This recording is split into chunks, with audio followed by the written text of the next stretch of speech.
We're live here in Whiteland, Indiana for a good matchup between the Mooresville Pioneers and the Whiteland Warriors. I'm Griffin Kunz, and along my side, Gabe, Rees, and Mason Cook. The Warriors here 3-2 tonight, and Mooresville's 2-4, led by their junior quarterback Connor Cruz. Mason, what does Mooresville need to do tonight to get this win, and what do they need to do? Yeah, I mean, Mooresville, they're definitely going to start off strong passing. They have a great QB out there, Connor Cruz, averaging 260 passing yards a game with 1,560 passing yards this season and a completion rate of 0.5648. And, yeah.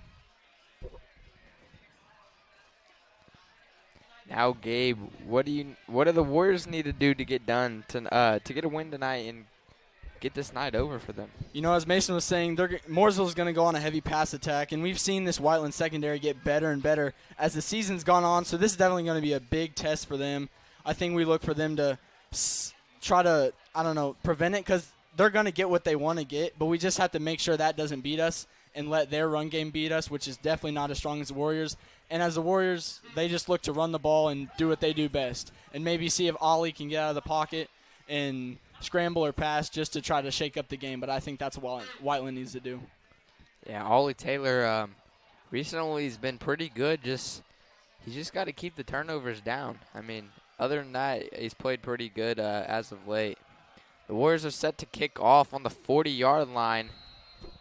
Tyler Denny and Caden Brunn back to return.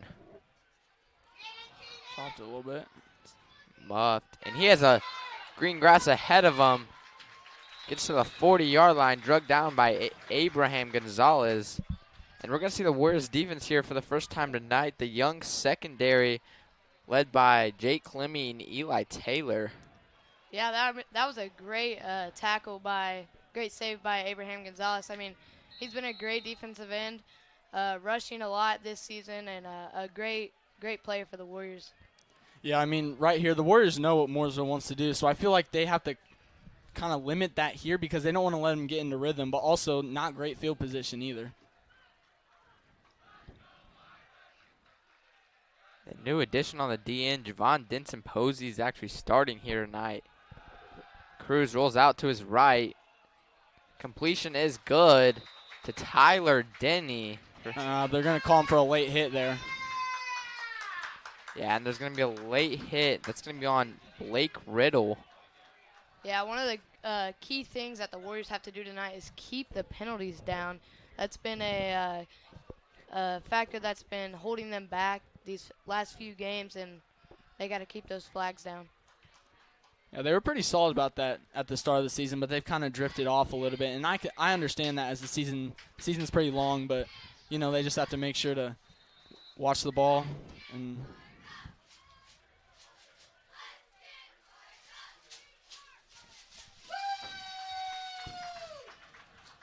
It's going to bring them to the 30-yard line where they're set up in good field position right now.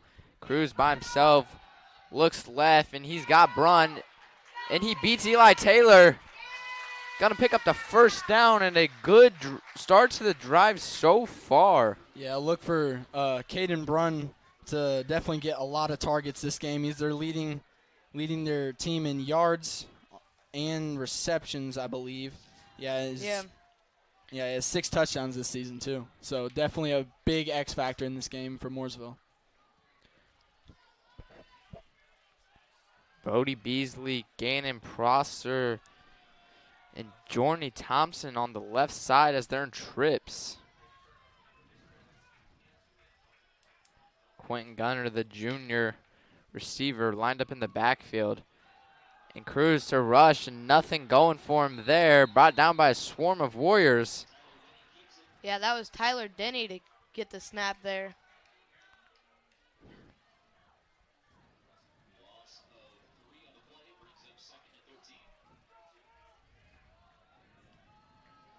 Cruz jots back out to the field.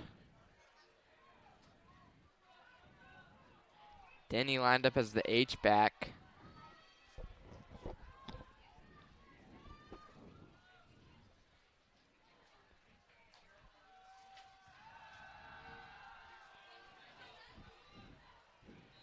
Good coverage by Eli Taylor in the end zone. Good pressure by the defense. You want to make him speed up his mechanics, get him throwing and off target there.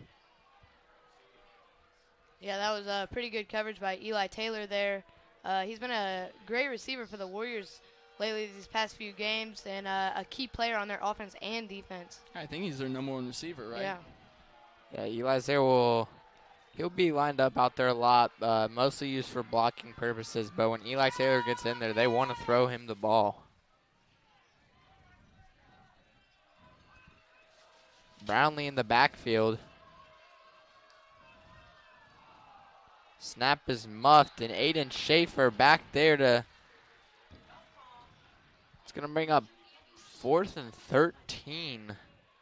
Interesting decision you're going to see here. I think they're going to go for a field goal, actually. And. Yeah, it does look like they are setting up to go for a field goal here. Yeah, Hopkins comes out for a field goal. This is going to be. It's going to be about 38, maybe more.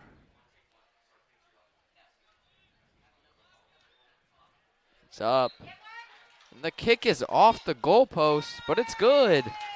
Owen Hopkins puts the Pioneers on for 3 for the first score of the night.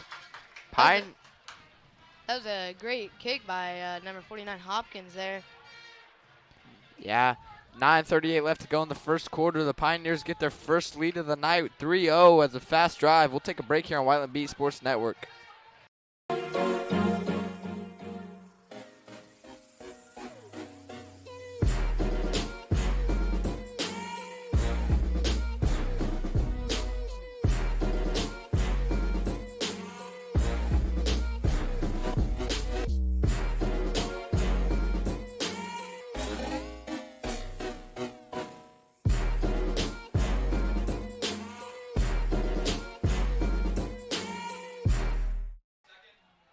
Back here on Whiteland Beat Sports Network as the Pioneers just drove, led by their big penalty and a couple big passing plays.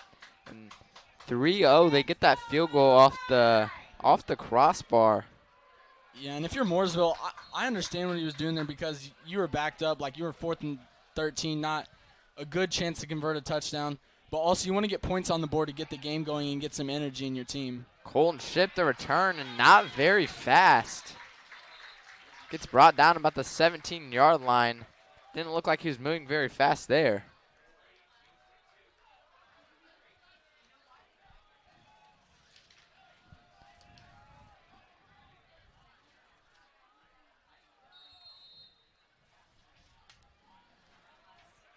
Here's the Warriors starting lineup for you.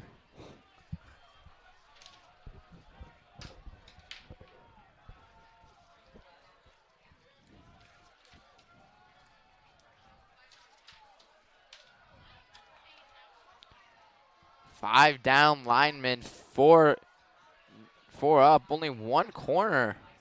They're setting the box for Slate Valentine, but they still are going to take the ball outside.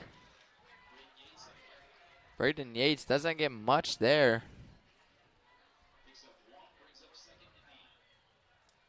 Yeah, we see Evan Scudder back in the huddle. He's been out for a couple weeks with a knee injury, and he's a good player to have back on the offense there.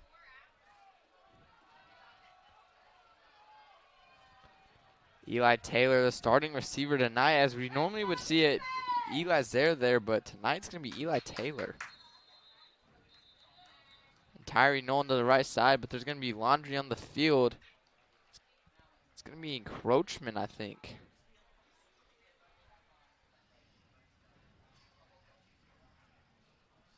Five-yard penalty, bring up second and about 4 yards.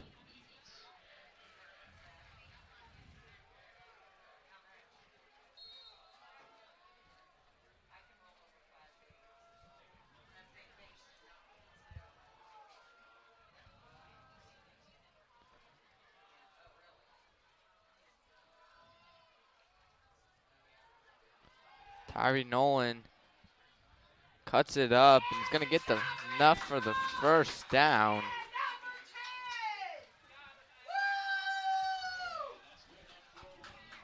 pretty solid run there.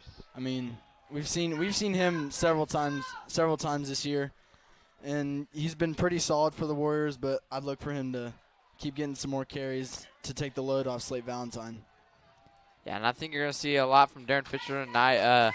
I think he's gonna run some plays to the opposite side of the receiver to.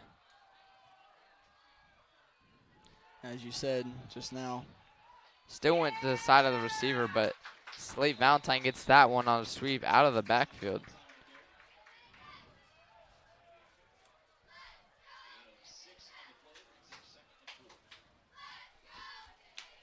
And this is going to be a much different game than Mooresville is used to playing, probably. As obviously they know when they get to Whiteland every week that it's going to be a slower game. But as fast as they play, it's a different kind of style for them. Yeah, I mean, it took them 2.5 minutes to get all the way down the field, and it's taken the Warriors almost that to get 30 yards. So definitely different paces for sure. Elliot Massengale is going to be close to the first down marker. And I don't think they're going to give it to him here. First down for the Warriors.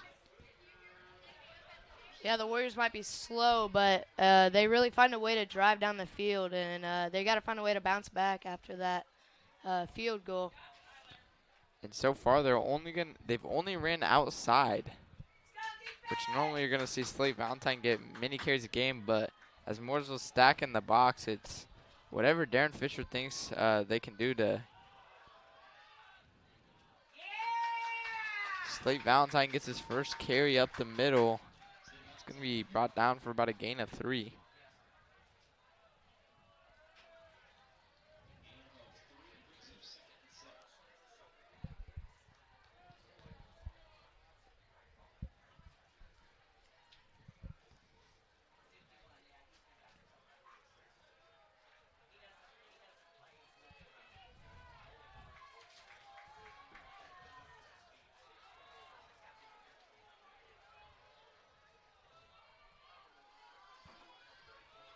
Ollie Taylor hands it up the middle. Slate Valentine's got some room on the right side. It's going to be brought down, but there's a penalty on the field. I think they're going to get a holding on Xander High, and that's going to bring the Warriors back. And as Mason said at the beginning of the game, these penalties really killed this Warriors team. Yeah, these Pioneers, they have a really strong defense led by their two inside linebackers, Landon Powell and Trey Bennett, and their nose, Caden Lambert, with 36 tackles.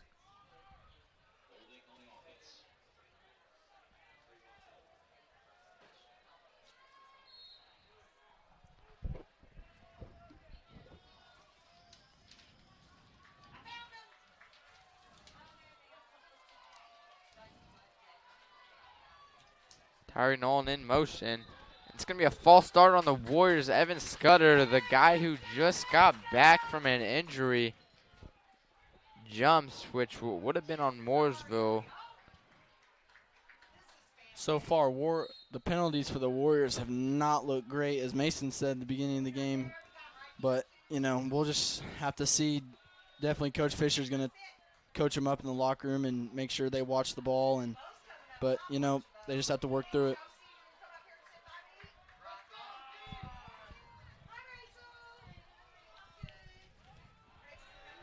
Pitch by Ollie Taylor.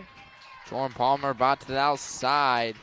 Nothing going for him there. Maybe a loss of 1 on the play. And this is usually where Coach Fisher definitely brings out his passing game. Ollie will get out of the pocket, try to scramble and for a pass, but not been super successful this season. But hopefully it looks up for the Warriors, or this will not be good for them. Yeah, and I guess we'll wait to see safeties backups Tyler Rakestraw and Caden Brunn. Both of them move back, expecting a pass here. Yeah. Ollie Taylor sends a motion to his brother Eli Taylor. They're just going to hand it to Tyree Nolan on the outside, and he's got some room. Tyree Nolan cuts it up. And it's going to be good for the first down. Tyree Nolan, a big carry there for the Warriors. That's an absolute stunner, because I thought they were going to pass it, but a humongous run by Tyree Nolan. I mean, what was it, 3rd and 20, and he just got over that. I mean, even a couple yards past the first down marker, and I mean, just a great run by him. Yeah, he's a very great runner, very shifty, can definitely make a man miss when he needs to, and he really needed to there, and he did. Blake Riddle cuts it up. It's going to be good for about a gain of 5 on the play.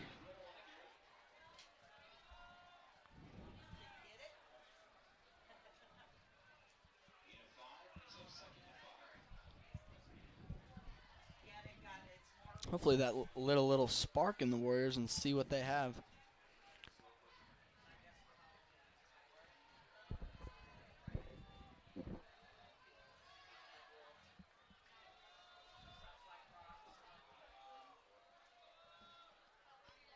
Taylor sends Xander Height in motion. Massengale in motion. Ollie Taylor hands it up the middle to Valentine.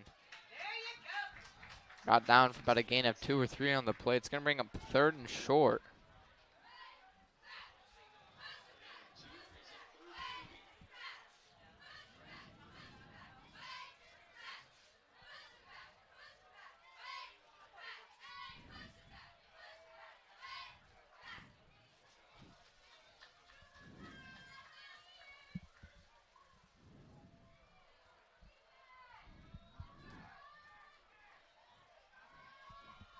Yeah, Mooresville really needs a stop here. Can stop the Warriors, go down and score, get up by 2 points. Ollie Taylor just going to hand to Valentine up the middle. He's going to have enough for the first down here. The Warriors have used a lot of time off this clock so far. A little over 6 minutes. Still plenty of time to get into the end zone there, but they're going to need to do it fast.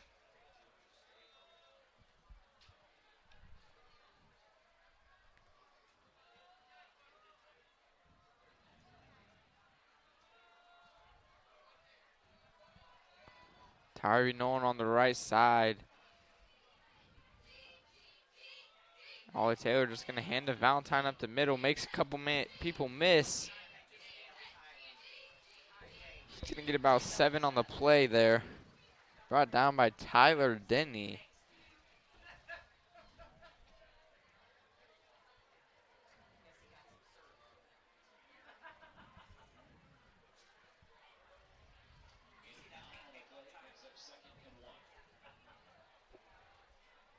I think what we're already seeing here is the Warriors are definitely going to control the pace of this game.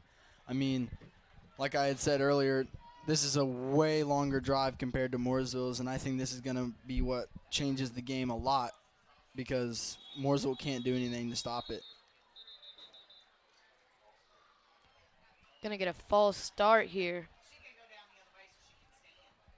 I mean, yeah, like I was just saying, like, the Warriors are going to control the pace of the game, but as Mason was saying, if they keep getting flags called, they're going to beat themselves, and that's just not going to help them win this football game.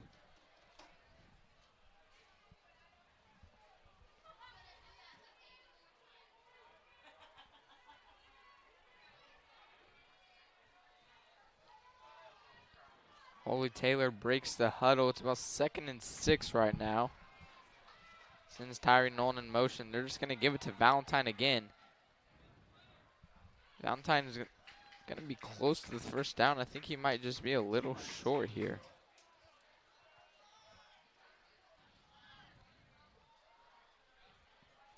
Yeah, Coach Fisher will be looking to hand the ball off to Valentine a lot this game as he's their leading rusher, averaging 6.2 yards a carry and leading the team with 850 yards this season.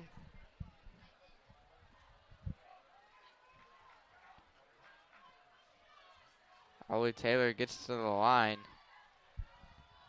She's going to hand it to Jordan Palmer, their power back. Doesn't get much, but should be enough for the first down.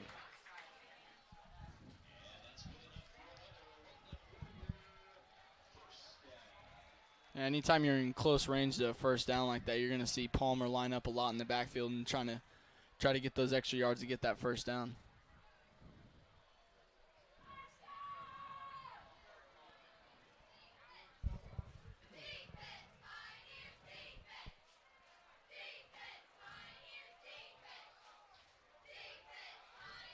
Ollie Taylor sends a guy in motion. Hands to Jordan Palmer. He's going to break a couple tackles, but swarmed up by a group of Pioneers. Only going to get about 2 on the play. Brought down by Tyler Denny.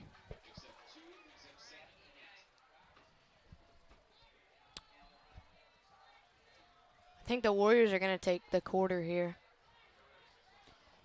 Looks about like it.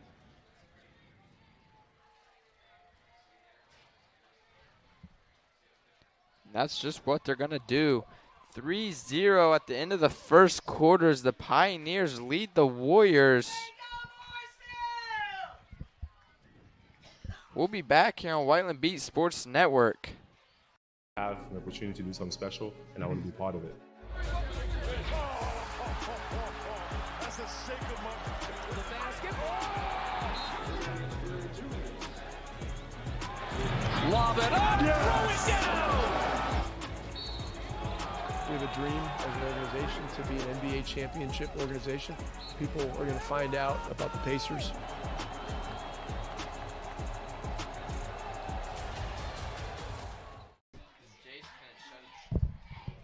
We're back here on Whiteland Beat Sports Network, and we're going to show some sponsorship to some of Whiteland Beat supporters. Whiteland Football and WBSN is presented by Johnson County Axe Throwing, located 6001 North, US 31, just north of the high school. It offers fun for the entire family. Host your next corporate event, family get-together, or come by and hang out with some friends. Plus, they even offer axe throwing leagues. Johnson County Axe Throwing also offers discounts for veterans and active duty military members. Call 317-809-7401 and make your reservation today. This game is also brought to you by Bailey and Wood Mortgage Lender, family owned and committed to the community, proud supporter of Whiteland Athletics. The Warriors flip sides of the field here as they have a deficit of 3 points right now, 12 minutes at the start of the second quarter. They got about 19 yards to go to the end zone. Yeah, as you said earlier, Griffin, they are a very slow-paced team, and they like to take time off the board. And I think that's just a big change for Mooresville, as they like to speed things up and pass a lot. And Whiteland's just a run-heavy team. Yeah, as Tyree Nolan picks up the first down for about 15 yards there. It's going to be first and goal at the 4-yard line. Expected to go to Slate Valentine up the middle here.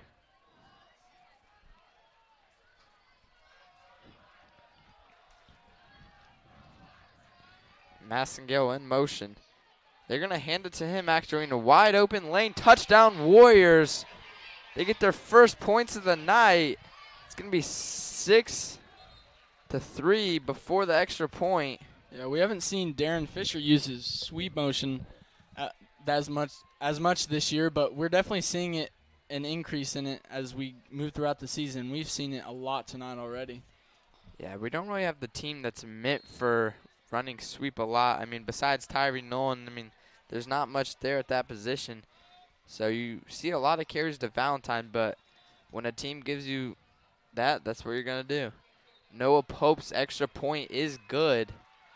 It's going to be a 7-3 lead with 11:26. Both teams score on their first drives. We're going to be back here on Whiteland Beat Sports Network. At Indiana Farm Bureau Insurance, we're not just good at insurance. We're good at Emma and Jake's just baby-proof their 2-bedroom bungalow to prepare for baby number 1 insurance. We're good at Madeline and Chance's just gave in and became minivan people to make room for baby number 2 insurance.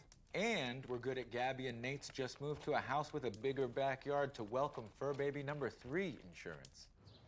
Start with Indiana Farm Bureau Insurance and stop knocking on wood. Back here on Whiteland Beat Sports Network, the Warriors drive all the way down the field in the quarter, flip sides of the field, and finally get in.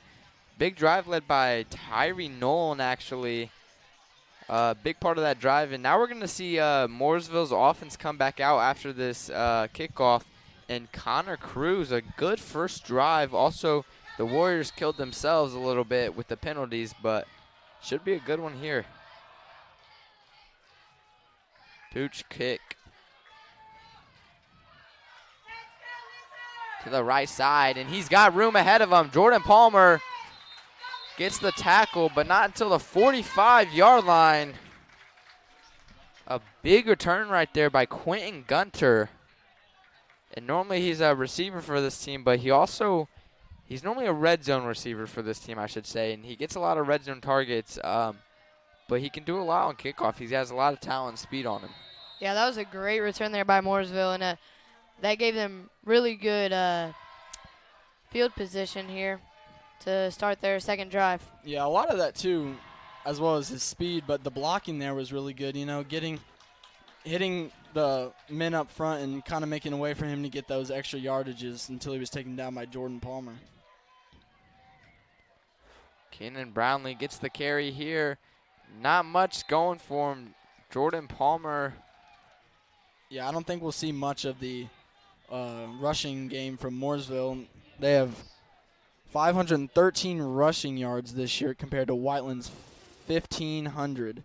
So definitely a big difference there. I mean, we'll definitely see that from Whiteland, but not from Mooresville.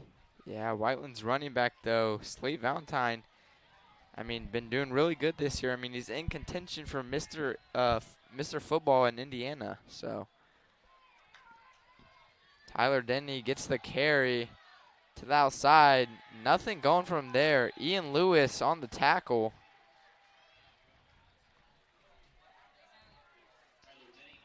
Great stop there by Ian Lewis to get the Pioneers 3rd and long to maybe end their drive here. Yeah, and I don't like the approach they took to this drive. I think they should have started out passing the ball like they did last drive. It worked very well for them, actually. Yeah, this is going to put some pressure on the Warriors secondary. Eli Taylor, Jake Clemmy, Caden Blankenship, Blake Riddle are all going to have to make sure to lock up on this. Cruz slant, and Caden Brunn runs into Tyler Denny but breaks away, and Jordan Palmer gets a tackle again, and they're going to throw a flag. I think that's going to be a horse collar tackle by Jordan Palmer, and that's going to move the Pioneers up 15 yards, and that's another penalty the Warriors do not want. Jordan Palmer didn't look very happy after that one, that he thinks that should not have been on him.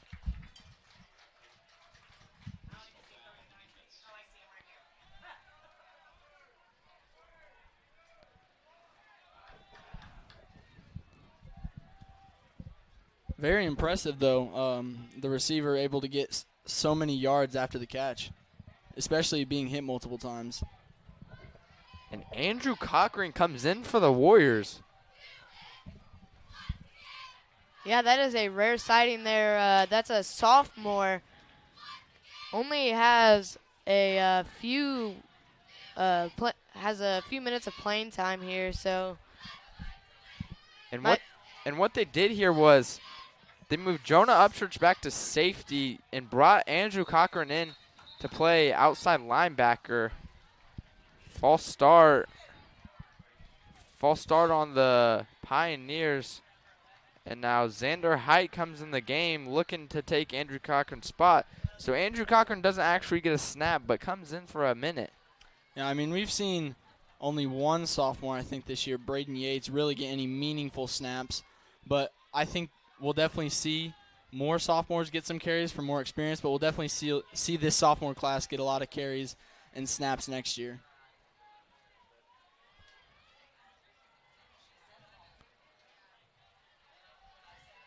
Pioneers backed up by a false start penalty. It's going to be 1st and 15. Cruz is going to pump fake the snap.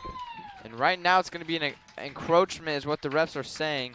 So that's going to get them their 5 yards back and start them back at 1st and 10.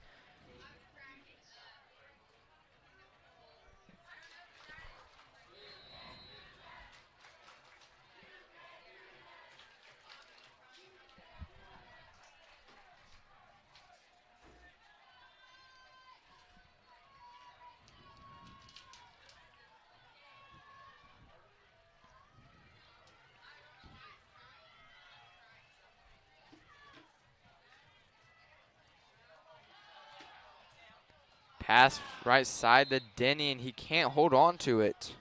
Yeah, just a bad mistake there. That shouldn't really happen. You practice that all day in practice, and then you get into the game and You got to be able to catch the ball to move up the field. Yeah, that would have been a great game by Mooresville there. They would have been pretty close to the end zone, so definitely a play you don't want to happen.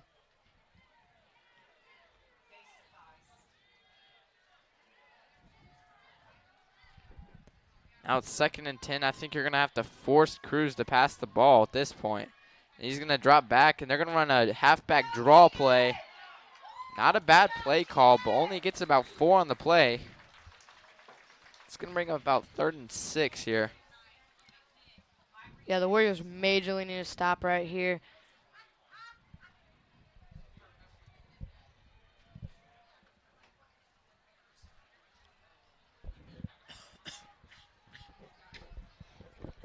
Yeah, holding them to a field goal here would be very important because the Warriors scored a touchdown, and I expect it to go similarly when they get the ball back. But definitely holding them to another field goal here would be the goal.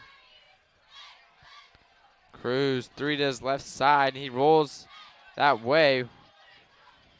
Tosses one deep. Not even in play.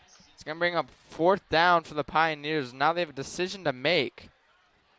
As of right now, they are keeping their offensive in the field. Interesting decision.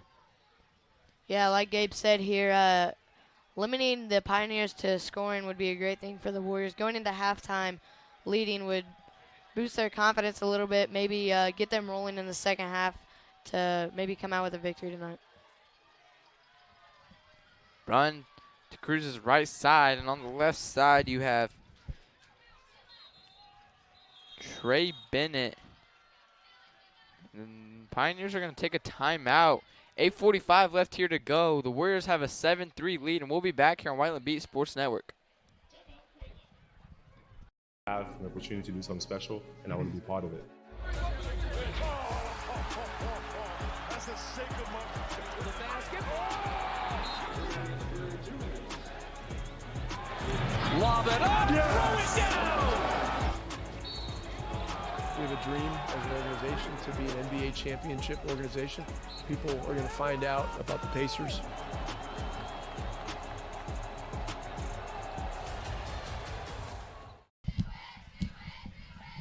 We're back here on Whiteland Beat Sports Network.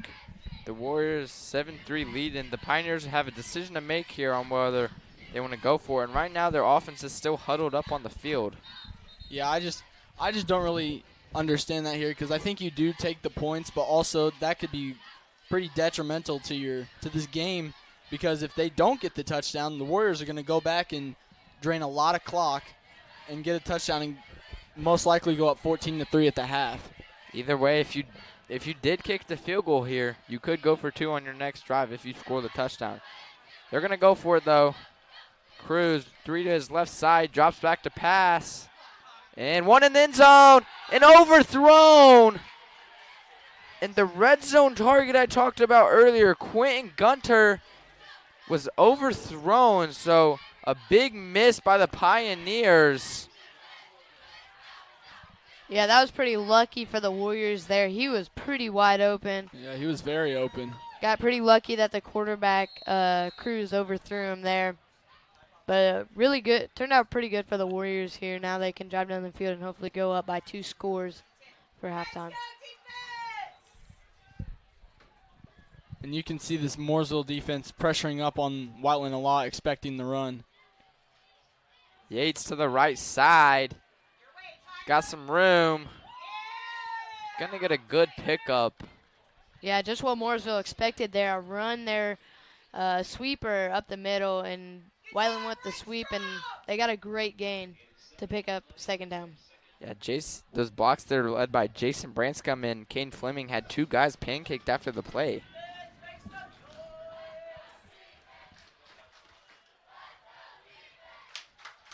And Cruz, as he's been back on the sideline, being pretty hard on himself. Sucks to miss an overthrow like that. Ollie Taylor. Jordan Palmer finally pushed out of bounds. Yeah, if that one guy didn't get in there, he was gone. I mean, just a great run either way. Yeah, these two long runs have given the Warriors a lot of momentum here to drive down the field and score.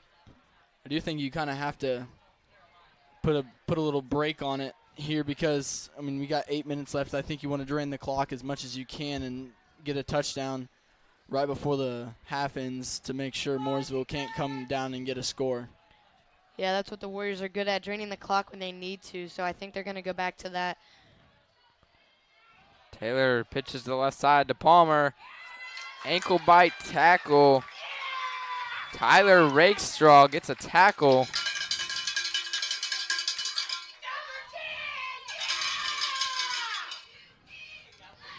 Mooresville fans excited about that.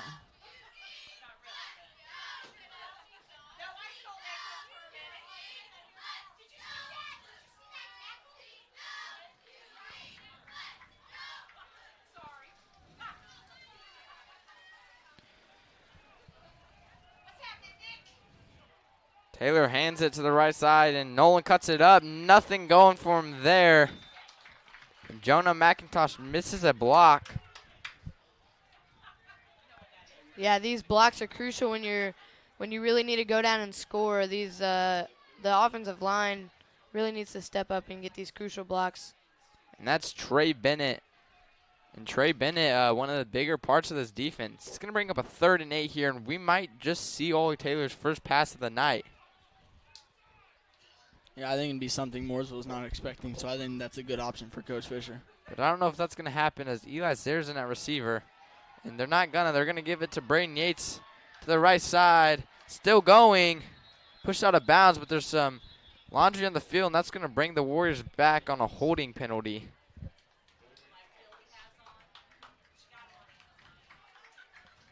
Again, the Warriors have got to limit the flags. That's going to hold them back tonight, and they really just got to limit those.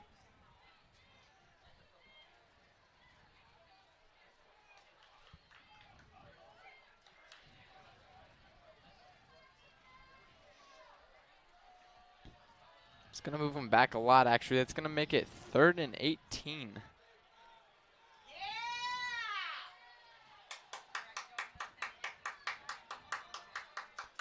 Pretty good night for football weather. I mean, 71 degrees, 4 miles an hour wind.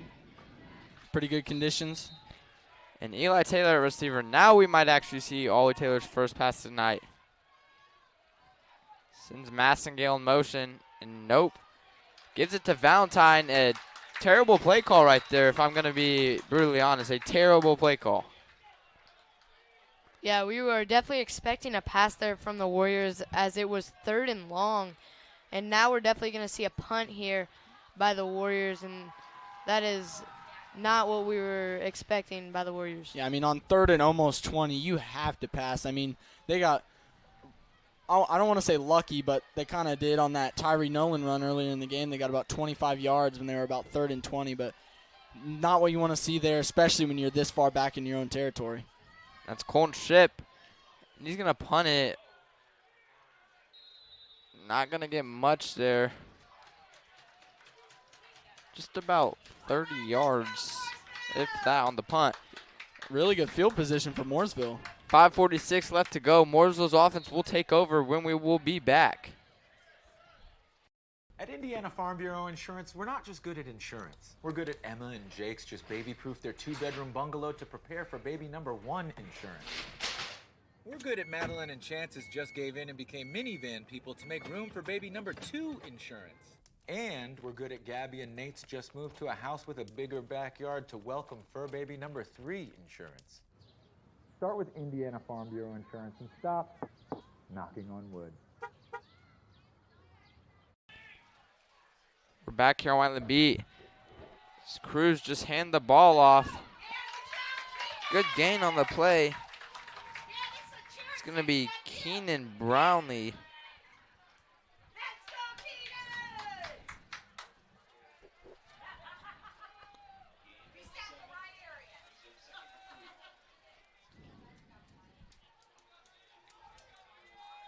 Cruz goes to the sideline, and they're going to run Wildcat formation here with Tyler Denny. Gannon Prosser comes in, moves to the left side. Probably going to be a rush play right here.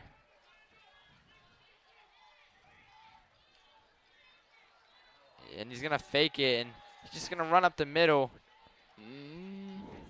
I kind of like the play call right there. It's going to bring up a 3rd and 1. I think he just did that to get a couple yards to see if he could pick up the first down on a little read option kind of play. Yeah, I almost wonder if that wasn't the plan because it looked like the snap was a little high and a little late. So I'm not sure if that was supposed to be a sweep to the inside. But either way, pretty good pickup. Yeah, and the first time I think we're going to see them go under center. And Cruz is just going to QB sneak it. He's going to jump forward. And he's going to have it there.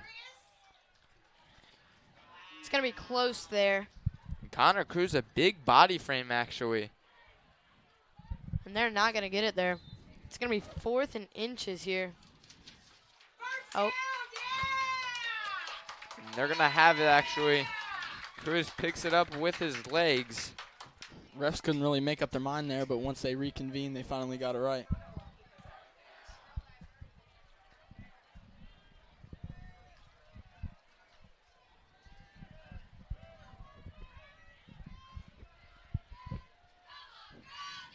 Connor Cruz throws a screen to the right side. Brunn holds on to it, makes a nice move. Oh, and another nice move. Caden Brunn gets about 4 yards there. Looks like that pass was tipped just a little late there, and that would have been a pretty good block. Yeah, that was almost incomplete, but that was a pretty good save there by Jordan Palmer on the outside. And this is what Brunn does for this team. He's their leading receiver, averaging about 97 yards a game. 6 total touchdowns.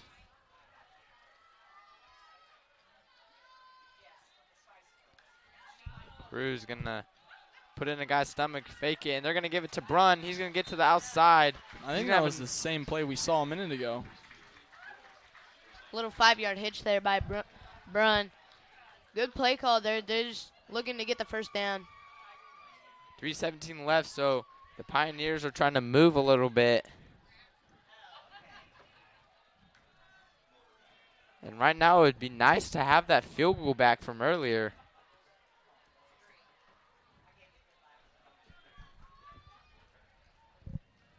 Cruz in the backfield with Bennett to his right side. And he's going to hand it to Bennett. Bennett more of a power runner. Pretty good pickup there by Bennett. Going to get a gain of about 6 on the play.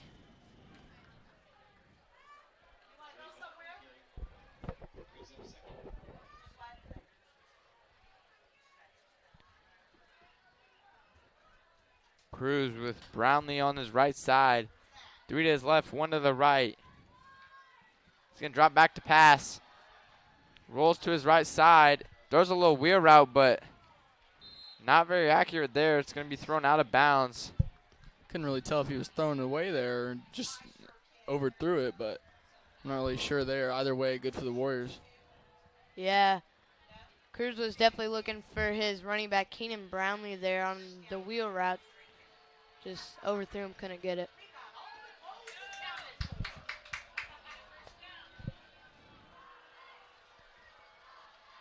Brunn in the slot on the left side.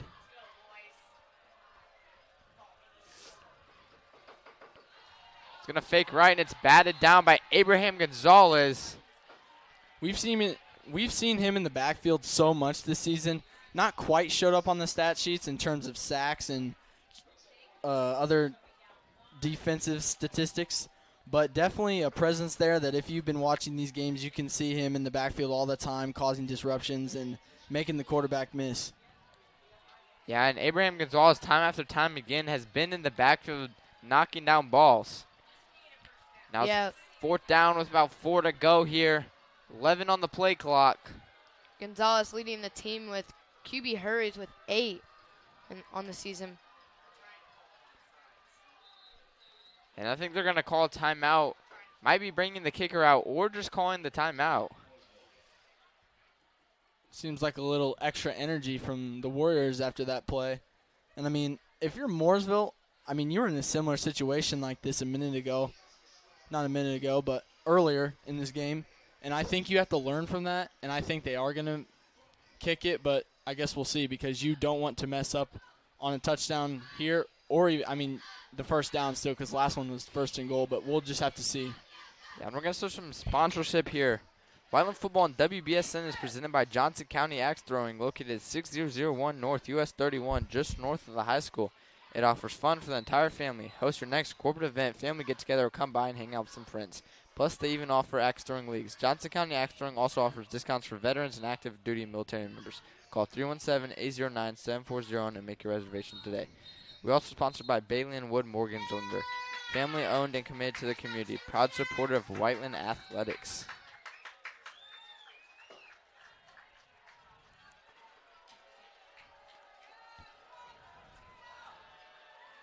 Cruz, 4th and 4.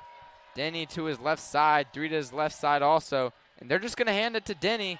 And he's going to be real close. And he's going to have enough for the first down. An interesting play call there for the Pioneers. But it works. Yeah, I'm pretty shocked they got that, honestly, but just not good by the Warriors defense. This sets you up pretty badly. Yeah, I think Whiteland was definitely expecting a pass there on 4th down, as Mooresville is usually passing the ball on 4th down, but decided to go with the run there, and I just don't think the Warriors were expecting that. And the Warriors actually take out Jordan Palmer, and Henry Teagarden comes in at middle linebacker. Cruz rolls to his left side, and he throws, and it's going to be caught. Swarmed by the Warriors after a good gain, though. And I think that's Caden Brunn, and that is Caden Brunn.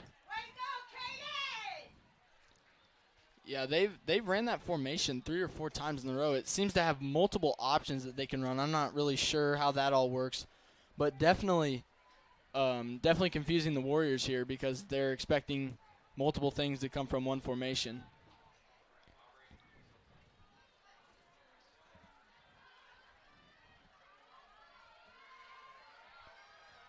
Two to Cruz's short side, and he's under center again. Thompson goes in motion, handed off. Brownlee, not much going for him there. Might have enough for the first down, though. That was a pretty good stop there by Clayton Ratliff, leading the team in tackles this year. And last year, Jordan Palmer actually led the team in tackles, so a new game, actually.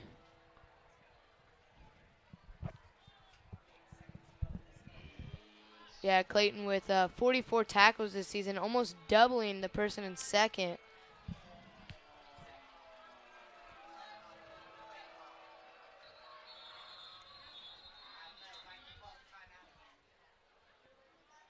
This timeout's going to be, we're not sure yet. Well, the Warriors lead 7-3 with 34 seconds to go. Pioneers in the red zone on a third and short. We'll be back here on Whiteland Beat Sports Network. Some see a student athlete working on a shot. We see a powerful lesson in persistence. Some see a student preparing for success on an exam. We see a student athlete preparing for success in life. Proud to keep education in front of athletics since 1903. Coming back here on Whiteland Beat Sports Network. Third and short. The Pioneers only have 1 timeout remaining. 34 seconds. So if they don't pass the ball right here, then they're going to have to get the first down and call a timeout. So I expect them to actually go for the first down and then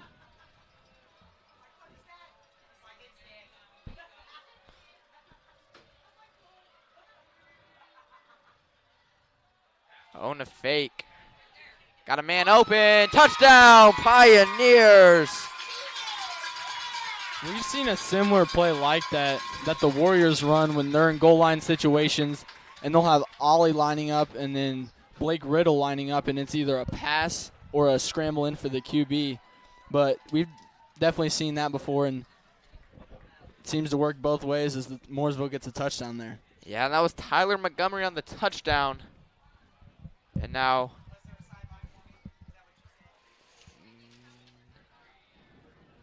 I think they're going to kick the field goal. Cruz is obviously the holder, so. Yeah, that was a rare occurrence there by the Pioneers.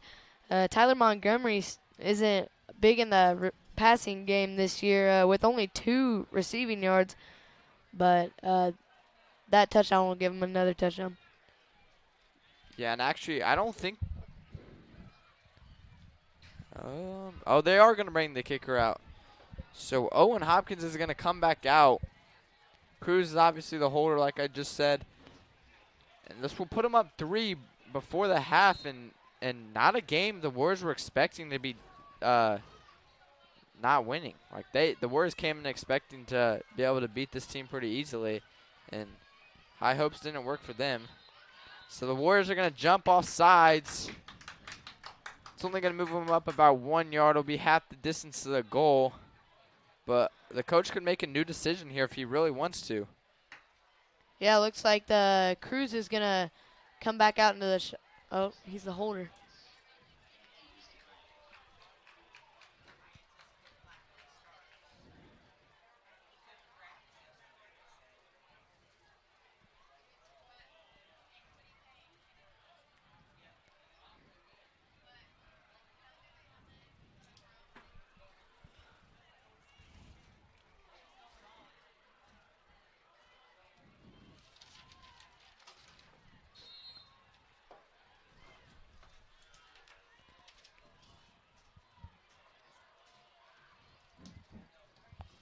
Cruz gets the snap. Kick is up. And it's good. So the Pioneers are actually going up 10-7. 28 seconds left on the clock as they make a long drive. Pretty slow, actually, compared to their normal fast drives. But Cruz and Brunn, a tough connection together, get it done. So we'll be back here on Whiteland Beat Sports Network.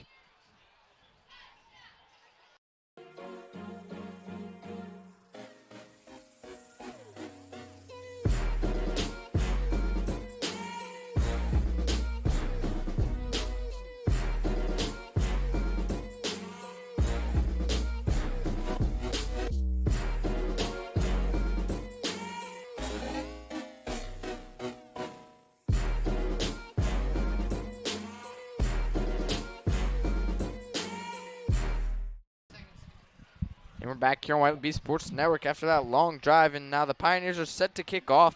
The Warriors, Colin Ship and Blake Riddle back to return.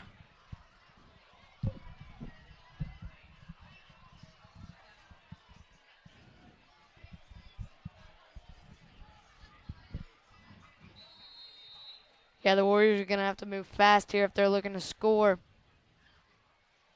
They're going to kick it to Colin Ship. That ball's going to go out of bounds, so they might get decent field position here. Just a decision to make by the coaching staff. They want to run a couple plays or just knee it and go to halftime.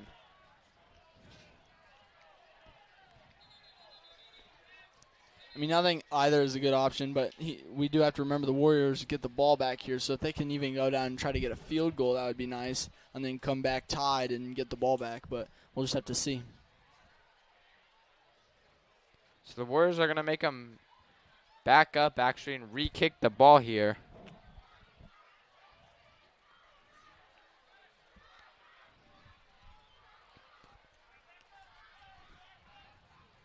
Riddle and Ship actually flip in the backfield, hoping to have Riddle return it here.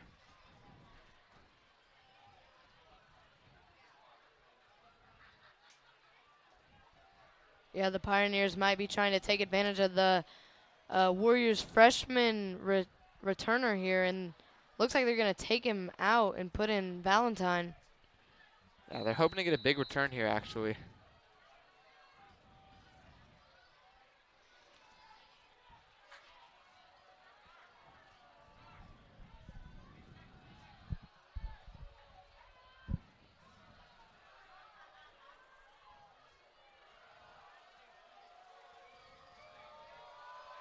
Hopkins kicks off. It's going to go to Riddle. Riddle Oh, brought down by his face mask. No flag thrown, though. And the refs might not have seen it, but it was pretty obvious from up here. So the Warriors are set to take over. 24 seconds, down 3 points in the second quarter. Might just run up one play or two, and it will be halftime. The Pioneers have Brunn back there by himself to try and stop anything big from happening. They're just going to hand it to Yates on the left side. Yates gets some room going, and Brunn out there. Yates going to get out of bounds. 17 seconds to go. That's exactly what you want to happen. I mean, they only drained about 9 seconds off the clock. Yates gets roughly a 30-yard run. I mean, that's a really good run. I mean, the Warriors here, I don't know what they're going to do exactly, but I think they look to run a similar play. Yeah, one more big down would definitely get them in field goal position to tie it at half. And they would get it back at half.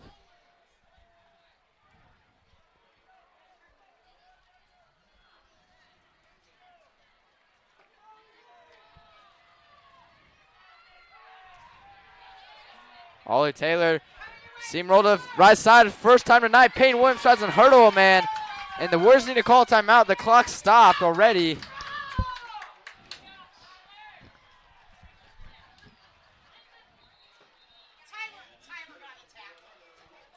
Considering Noah Pope doesn't have exactly what you would call long range, do you think they end up kicking a field goal, or do you think they go into this touchdown or just in the half? I say they try to go one big run here, or at least a decent run to get Pope in a good position to get the field goal. No timeouts left, so if you're going to do that, I mean, you have to be out of bounds, and you don't want to take a chance. So if I'm the Warriors here, I'm probably gonna try and throw into the sideline, let Eli Taylor work over there. Yeah, considering the circumstances, I agree with that. Yeah, they either do that or they go back to the notorious green sweep and hope that their sweeper can get out of bounds like Yates did earlier. 10.3 seconds left on the clock. Eli Taylor will be in. Tyree Nolan also in. We're going to go in twins formation. Palmer and Slate Valentine. And Ollie Taylor does just what I said. Tries to throw to Eli Taylor, but route miscommunication, or maybe even a little bit of an overthrow, maybe. Overthrow. Looks like food's coming your way, fellas. Somebody's way.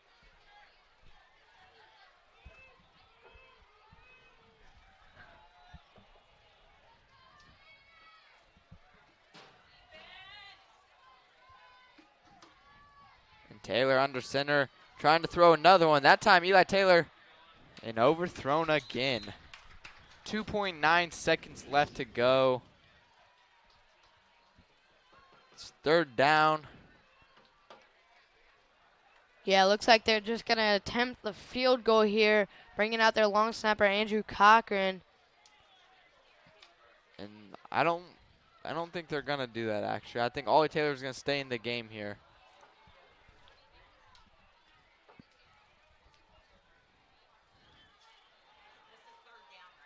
I think you'll see a handoff to either Valentine or Yates right here.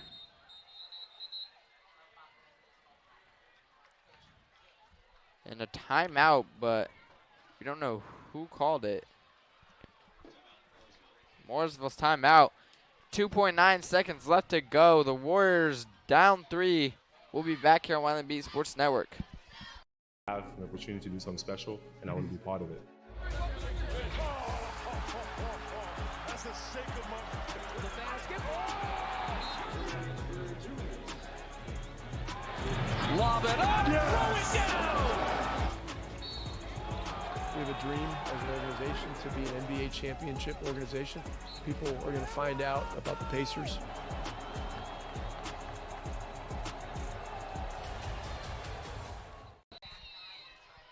back here on Whiteland Beat Sports Network. The Warriors have one final play that they can run. And Riddle and Valentine both lined up together as sweeper. I think we're going to see Ollie Taylor potentially roll out and pass the ball, as we've seen several times, but I'm not sure. No, and Ollie Taylor scrambles around in the pocket. Just going to rush it right now. Needs to go down and finally gets slammed.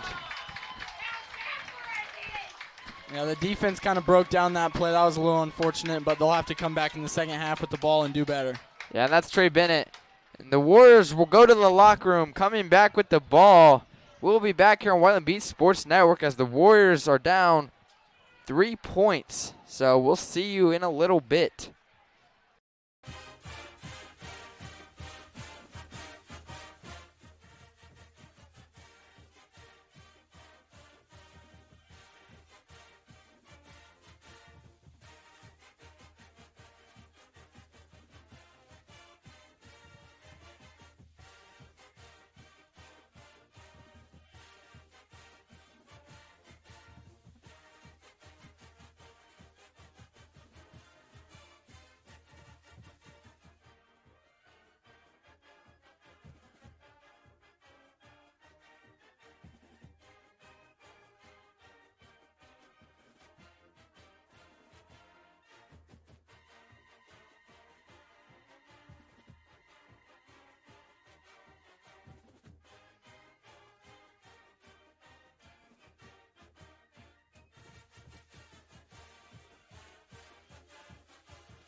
back here on Whiteland Beat Sports Network. 2:44 until halftime starts. The Warriors trail by 3, will be receiving the ball at half. We're going to go around the mid-state here and give some score updates.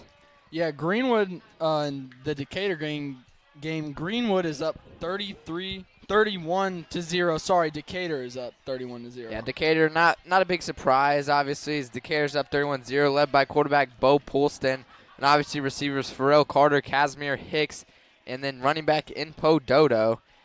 Obviously, Greenwood has Aiden Houseman as their quarterback. He hasn't obviously filled Brock Riddle's shoes yet, but been very good so far. Now we're going to go to Plainfield versus Franklin, Gabe. Well, Plainfield's up 20-6 over Franklin at the half. And Plainfield, obviously, quarterback Bryce Sabank and running back Luke Starnes. And obviously just have a good team there overall. Pretty much like a veteran team there. Yeah, and a little bit of a shocker here, Perry and Martinsville. Perry's up by 1 at the half. Just a little bit of a shocker there. Yeah, and actually the game we broadcasted a couple weeks ago, I mean, Perry made a nice showing. Alan Zapan and Byron Hahn, obviously their two best players in Martinsville. For them, I mean, their quarterback, good, very good player. But obviously can't think of his name right now. Hunter Stroud, very good receiver for them. And then they have a pretty good running game overall, good team overall. Actually beat us last week, but very close game. It was a game of inches, actually. So, minute till we come back here. The Warriors are still set to kick off. Whiteland football on WBSN is presented by Johnson County Axe Throwing, located at 6001 North US 31, just north of the high school. It offers fun for the entire family. Host your next corporate event, family get-together, or come by and hang out with some friends. Plus, they even offer axe throwing leagues. Johnson County Axe Throwing also offers discounts for veterans and active duty and military members. Call 317-809-740 and make your reservation today. This game is also brought to you by Bailey & Wood Mortgage Lender. Family owned and committed to the community. Proud supporter of Whiteland Athletics. So the Warriors, as we said already, down 3, set to receive. They're going to bring back Colton Ship and alongside Blake Riddle. So they didn't make that change permanent yet. Yeah, the Warriors are going to need a strong starting drive here for the second half to get them leading, to maybe gain some momentum, to maybe go down the road and score a little bit more throughout this game. Yeah, and Gabe, what does Mooresville need to do to keep their heads in this game? Obviously, we talked about Whiteland being a second-half team, but what can Mooresville do themselves to stay in this game? Yeah, as you said, it's going to be more difficult for Mooresville, especially because we've said Whiteland's more of a second-half team, but also you have to kind of let them do what they've been doing because you've been letting them miss so much and, like, miss their own and hurt themselves. But, I mean, as you saw there, just a big run. Yeah, and like Gabe said, big run there. Colton Ship finally gets his legs moving a little bit. Probably the coaches probably got into him at halftime and told him he needs to get moving, else they're just going to bench him. And big return right there. Gets out to their to the 45-yard line. So impressive from a freshman there, too.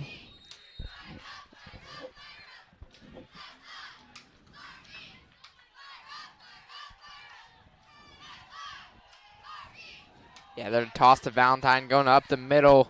Going to be good for about a gain of 4. The ball is knocked out, though. No signal yet. They're saying he was down.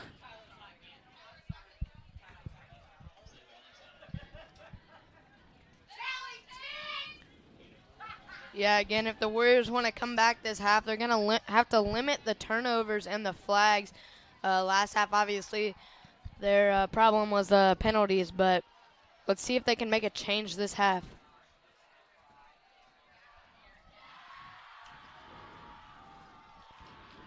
Nolan goes in motion, gets the carry, cuts it up. Only gaining about 2 or 3 right there on the play. It's going to bring up a 3rd and 4.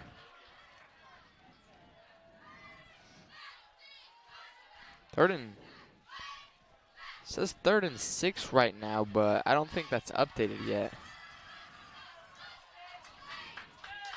Definitely not 3rd and 6. There we go, 3rd and 3. Something I was going to say earlier before we had that big run by Colton Ship. I think we look for Ollie Taylor to get out of the pocket more and run on the scramble, as he found Peyton Williams there, and one of his other favorite targets is Xander Height. Look on those slant routes, looking to roll out, and definitely expect to see some completions there and move the chains. Yeah, not a good play call on a third down play. Just a pitch to Connor Grismer, and the turf monster gets him there. Yeah, back to what Gabe was saying.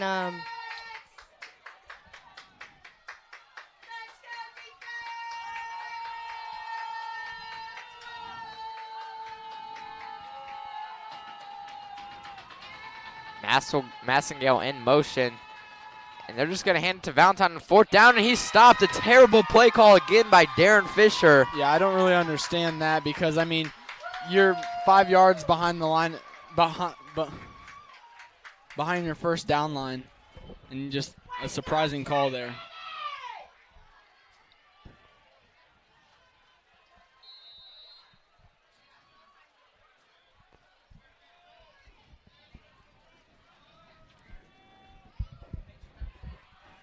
And the Pioneers come back out, led by quarterback Connor Cruz. Yeah, that is not what the Warriors were looking for there.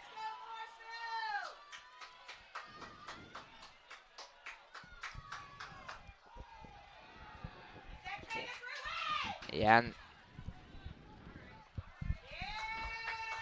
there he is again, Caden Brune. He's been the biggest target so far tonight for Cruz.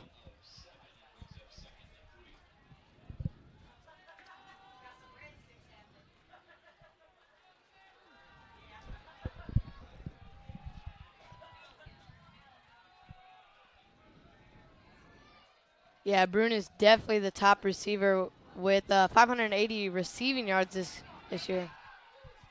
And a little flea flicker, but two guys there to stop it. Cam Blankenship and Jake Clemmy were not fooled.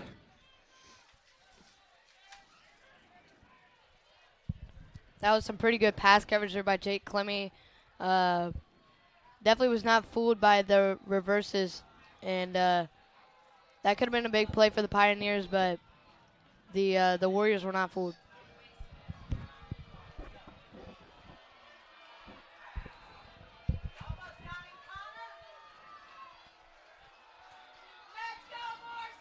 I think we're going to see more passing, like we've said, because the drive to end the half was definitely more on the ground, but I think here we'll look to see more of a passing game, as that comes out a little bit short there. Javon did some posing in the backfield there. So another interesting decision here. They're kind of not in great field position, so it'd be good if the Warriors got to stop right here. Yeah, this is definitely a risky move for the Pioneers here.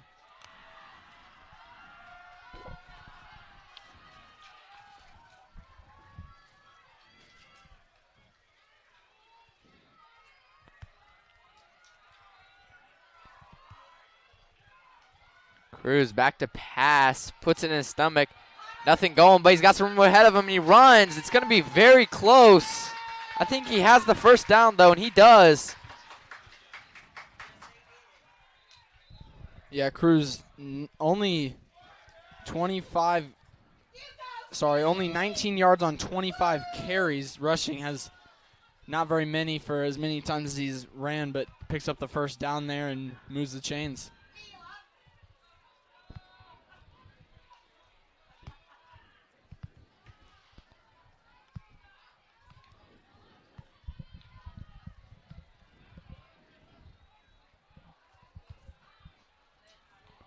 Cruz drops back to pass, only looked at Brune.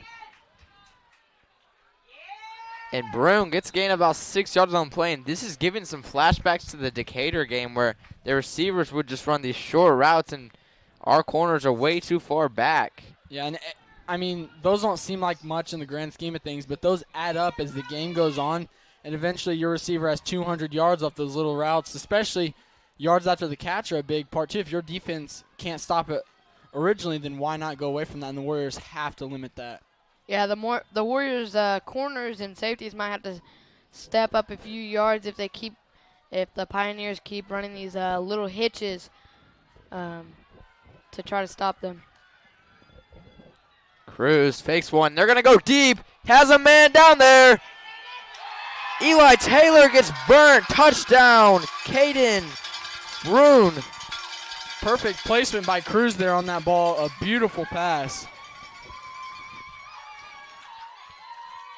And it pays off going for it on that 4th down.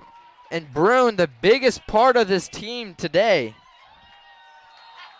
And he is well over his 97-yard average per game. Definitely well over that by now. And gets another touchdown. Yeah, actually his 7th touchdown of the season. Yeah, we've seen him own every single part of this field. We've seen him own the short game, the medium game, and as we just saw there, the long game. He can really do it all.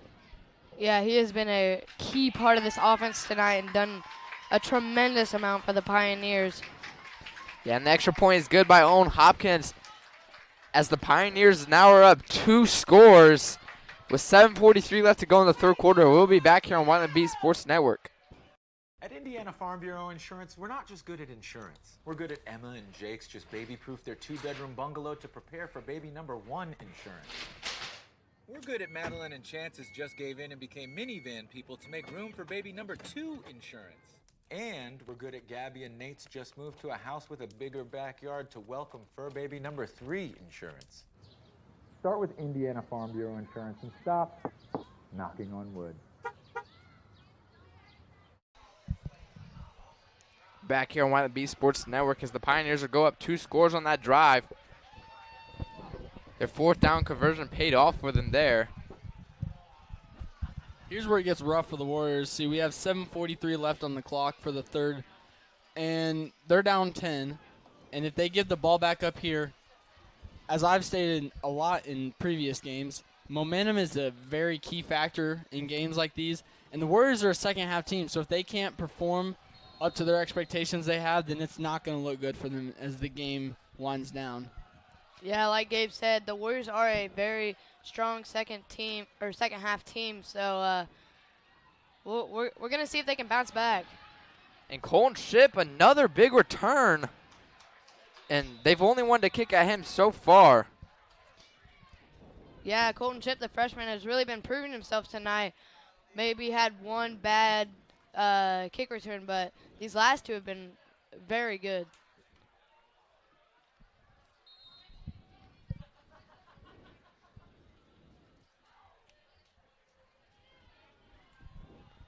Eli Taylor in at receiver. And finally they're going to give him a throw. And he makes a man miss. Eli Taylor gets the 1st down, and that's something we've been wanting to see all night. Yeah, I mean, I talked about it earlier coming back to this second half. But, I mean, I don't know why we haven't seen that earlier. I think Coach Fisher's definitely going to pull that out some more, and I think that's going to be really good for the Warriors. And I think that definitely opens up their rush game as well because it's been somewhat stopped here coming back. So we'll just have to see what happens, and hopefully the Warriors can pull this off and get back in this game. Tyree Nolan goes in motion. Ollie Taylor going to throw again. Eli's there. I don't know what was happening right there. And there's a flag down. There's something happened at the end of the play with 2 linemen right here.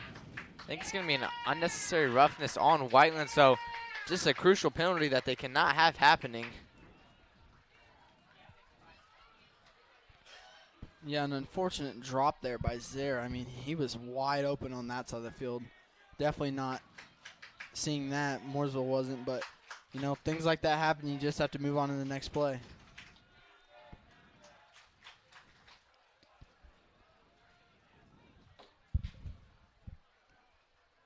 Yeah, the Warriors had significant momentum on this drive with Ship starting them off with a great return and a great pass by Ollie to the connection with his brother Eli, and I might have slowed him down a little bit with that flag and the drop pass, but we'll see how they can bounce back here.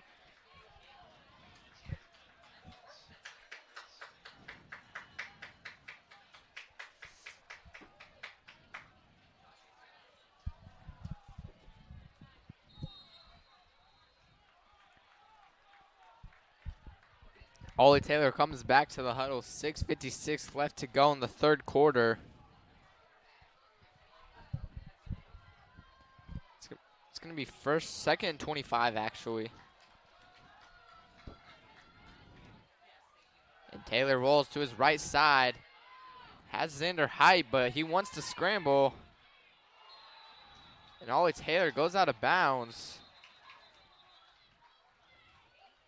Gonna pick up a good gain right there. About 9 yards. Yeah, I think that's a pretty good way to go because, I mean, you saw he had his tight end open over there, but he waved him off and said, hey, go get me a block, and he just ran right up and got those extra yards to try to work back into this. Now it's 3rd down and long, and they definitely have to get something here. Yeah, we're definitely expecting to go back to the passing game here for Whiteland if they want to have a chance, or maybe the outside run here that was working for the Warriors in the first half, but we'll have to see. Yeah, and I think you go right here to Eli Taylor, and that's what they're going to do. They're going to throw him a hitch route just a little too far outside.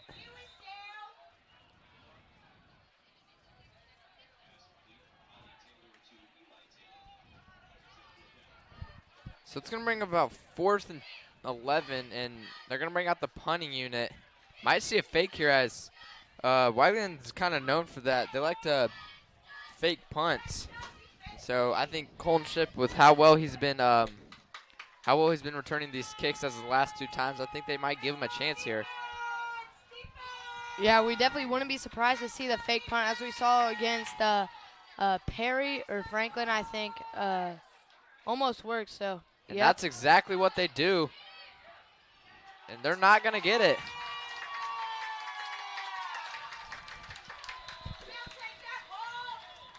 Yeah, just an unfortunate situation there. But, I mean, like I was saying earlier in the game, you kind of have to get your offense rolling. And unfortunately, they can't get that. So their defense is going to have to come back and really work to make sure they don't hit the end zone, or the Warriors are going to be in a deep hole.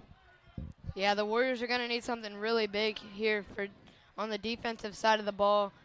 Try to get them rolling again.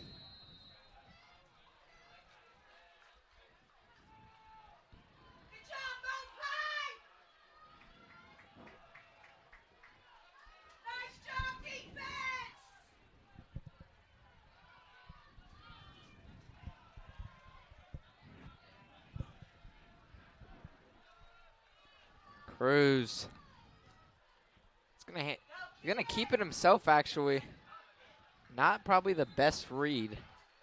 Gonna pick up about 2 on the play there. Yeah, you got swarmed by half the Warriors defense. They're not exactly what we were expecting, but the Warriors will take that.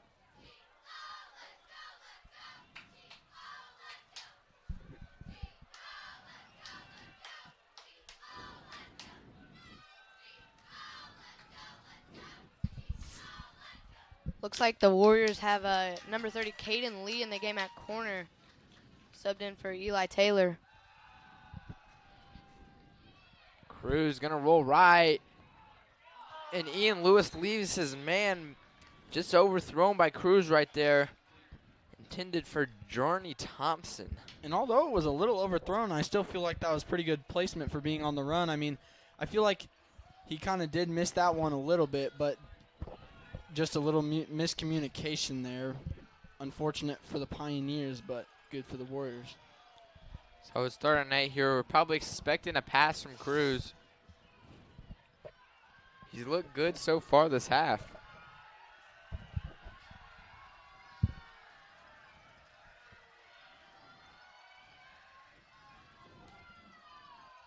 going to roll to his right side.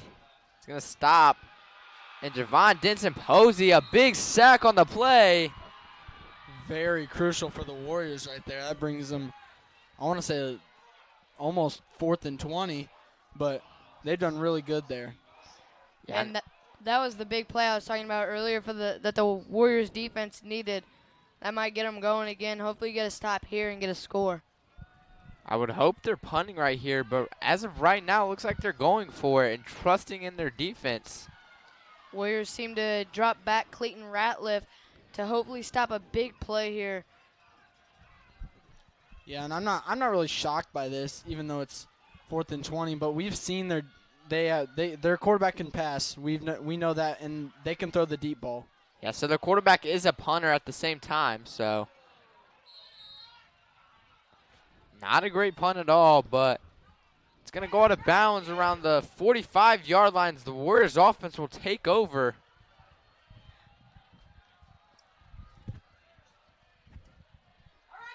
And that's what some teams can do, and their quarterback can punt like that.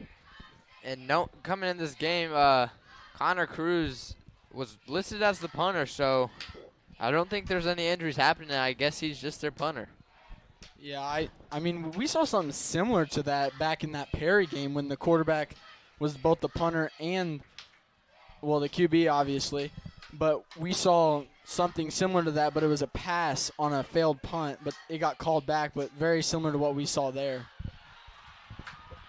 Great run there by Elliott Massengill to start the Warriors off strong for this drive. Yeah, Massengill doesn't get very many carries, but made the best out of one he got there.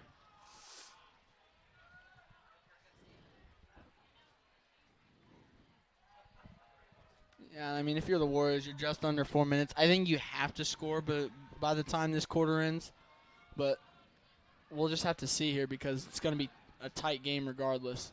Braden Yates cuts it up the middle. Not much going from there. It's going to be 2nd and 10.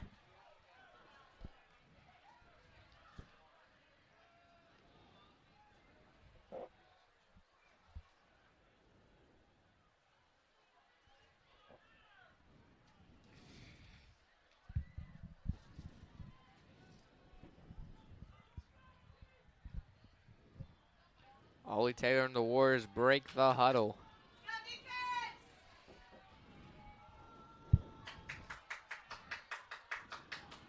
Sends Nolan in motion. And Taylor drops back to pass. He has his brother Eli Taylor, but he's going to be overthrown. A big miss, which really sucks for the Warriors. Eli Taylor actually had some room. Looked like a good ball actually from Ollie Taylor, just a little overthrown. Something we haven't seen too much from Ollie. I mean, we've seen him throw the ball, but we haven't seen him throw it in a situation like that where it's a one-on-one with his receiver. Just slightly overthrows him there, but he really shows us he has an arm that definitely can be used more. So it's going to bring up 3rd and 10. And we hand to Noel, and he goes to the outside, and he cuts it up. Only about 1 yard on the play. Looked like he ran into his own teammate there. Not what the Warriors are looking for here. They're going to need a big play here to get a first down.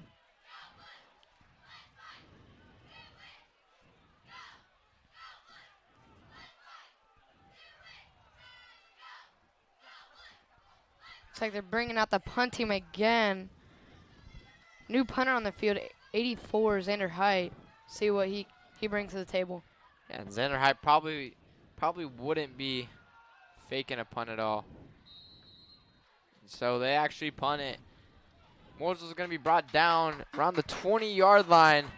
We're going to be back here on Whiteland Beat Sports Network where the Mooresville Pioneers lead 2 scores by 10 points with 2:14 left in the 3rd quarter.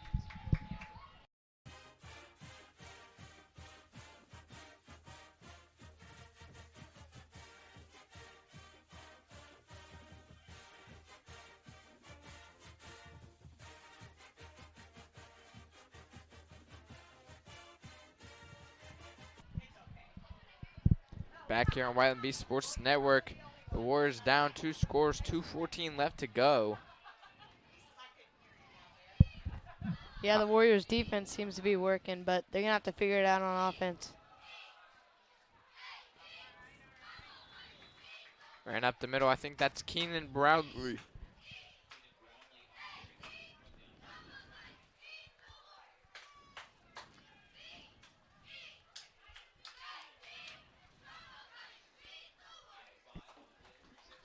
And back to that punt, put Mooresville in pretty bad position, so a pretty good punt for the Warriors. Puts them in good defensive position. Hopefully they can hold them here and get the ball back.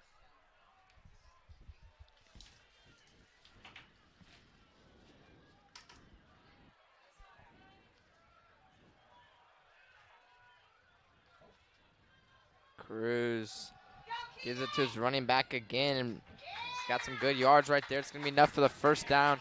And I think we're going to see a lot more of the running game here as late to try and use some of this clock as they're up 2 scores. Yeah, I mean, they're just going to run the ball the whole time. It's going to be really hard for Whiteland to stop this because they're going to wear out your defense. And if they can stop them, the offenses look shaky at best as we've seen them this game. And I don't really know what's going to happen here, but the Warriors are going to have to figure out something quick or they're going to run into some big problems. And even if the Warriors stop the running game, I mean, Cruz will just drop back to pass, throw a couple slants. I mean, it's going to be hard.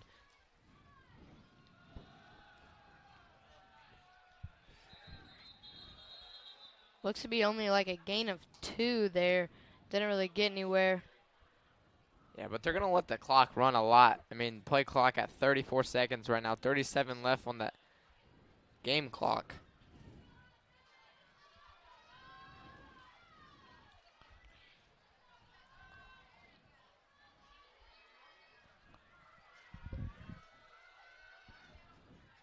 Cruz with 3 to his left side. Bennett in the backfield. Normally when Bennett's back there with him, he'll be out there blocking for him. So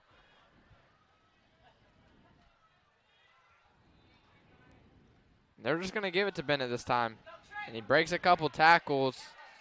Just going to be about 2 yards short of the first down. It's going to go quarter.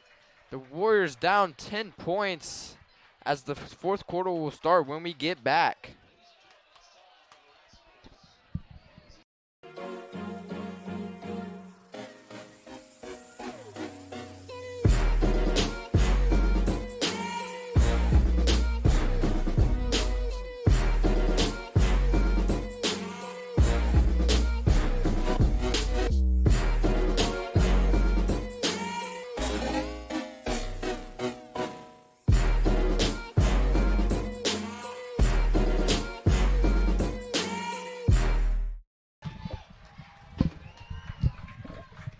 Back here on Whiteland Beat Sports Network, the Warriors down 10 points. Fourth quarter will start. Pioneers still have the ball. Just about 39 yards to go to get to the end zone. Or actually, they flip sides of the field. That's my fault.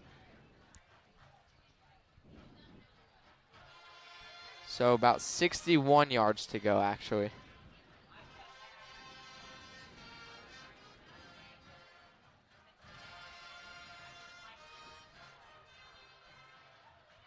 Something crucial here is even if the Warriors do get to stop, they're going to have to go fast on offense.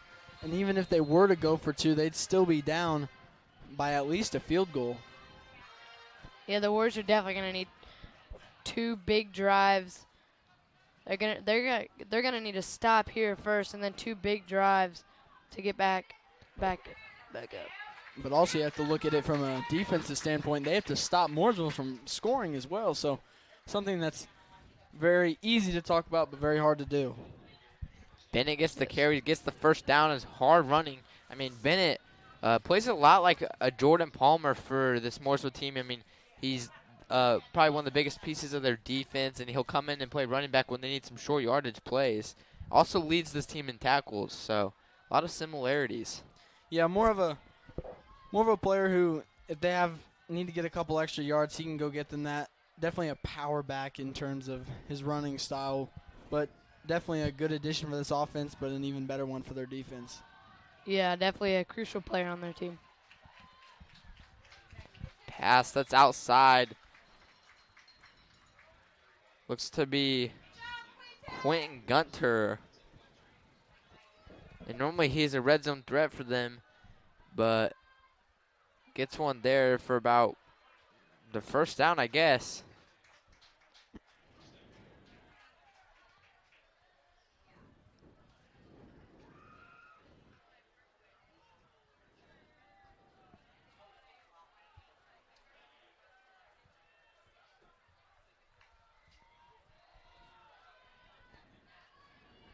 So you're going to see more of their running game as they've already taken off a minute 15 seconds. And Tyler Denny goes up the middle. Stopped for about a gain of 4 in the play.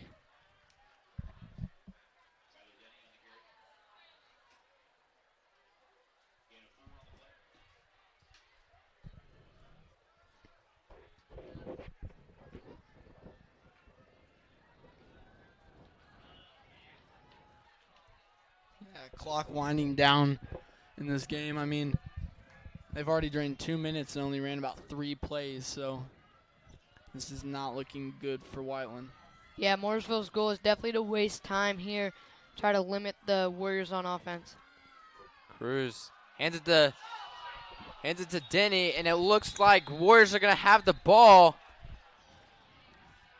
And they do. The Warriors retain possession. Tyler Denny must the snap, and Cruz knew right when he turned around. He looked, and he's like, oh, no, the Warriors have the ball. So 10:01 for the Warriors. They need 2 scores. Yeah, that's definitely something, the last thing you want to happen. I mean, trying to run the ball, trying to drain the clock, and just a fumble. They are very, very unfortunate. The Warriors have to capitalize on this, and if they don't, I don't think they're going to win this game. And we'll see what the Warriors can do on offense. First play, Valentine up the middle. Nothing going there.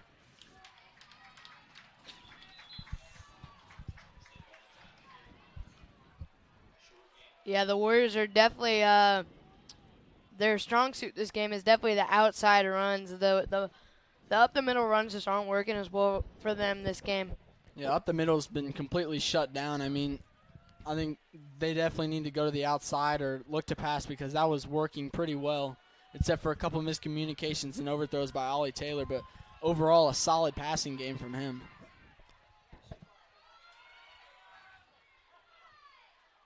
The Warriors shift.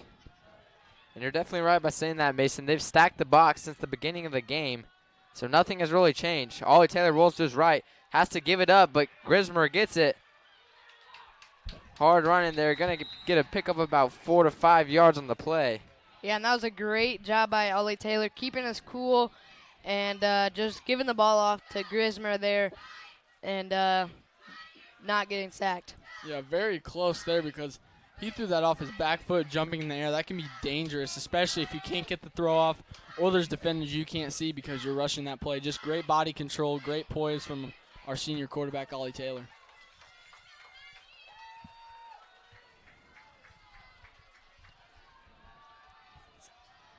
Slade Valentine and Jordan Palmer in split backs. See if anybody will jump. Nobody jumps. So now they pitch right side. Jordan Palmer with some speed on him. And he just breaks a few tackles. Going to get a big gain there. It's going to go to about the 32 or 33 yard line. And Jordan Palmer, this is what we saw at the end of the Martinsville game last week. Jordan Palmer had to make a couple plays to put the Warriors back in the game. And right now he had a full head of steam right there on that play. So we'll see if they go back to him here. Yeah, even though we've seen Jordan Palmer be somewhat of a short gain player getting a couple yards, we can see him be explosive and get up the field very quickly. Slade Valentine makes some players miss. Going to get a good pick up there of about 6 or 7 yards on the play.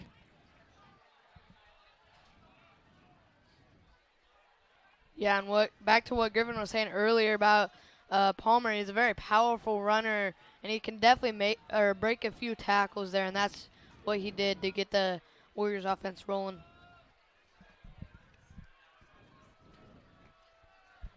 Yeah, clock close to reaching the 8-minute mark. They got to go quick and get this done. I'd say before probably 6 because then you got Mooresville back on offense and have to make sure they can't get anything going. Yeah, but right now you just got to worry about getting the ball in the end zone. That's the Right. biggest key. Yeah, I mean, you don't want to get ahead of yourself, but you definitely have to be aware of things like that. So player goes down. The Warriors are down 2 scores with 7:53 left to go. We're going to take a break here on Whiteland Beat Sports Network. Saturday, and my favorite thing when I was a professional football player was Indiana. The Hoosier State always made me feel like family. That's why I trust Indiana's hometown mortgage lender, Bailey & Wood. This family-owned company not only gives back to the communities they serve, but also with their 5-star customer service, they can close on your dream home in days, not weeks. So remember, Indiana, you can always get your mortgages at a snap with Bailey & Wood. Hey, Jeff, how does this look? Not bad, bud, but let's stick to mortgages. Back here on Whiteland Beat Sports Network as there was a player down on the field. Warriors down 2 scores, 7:53 to go in the fourth quarter.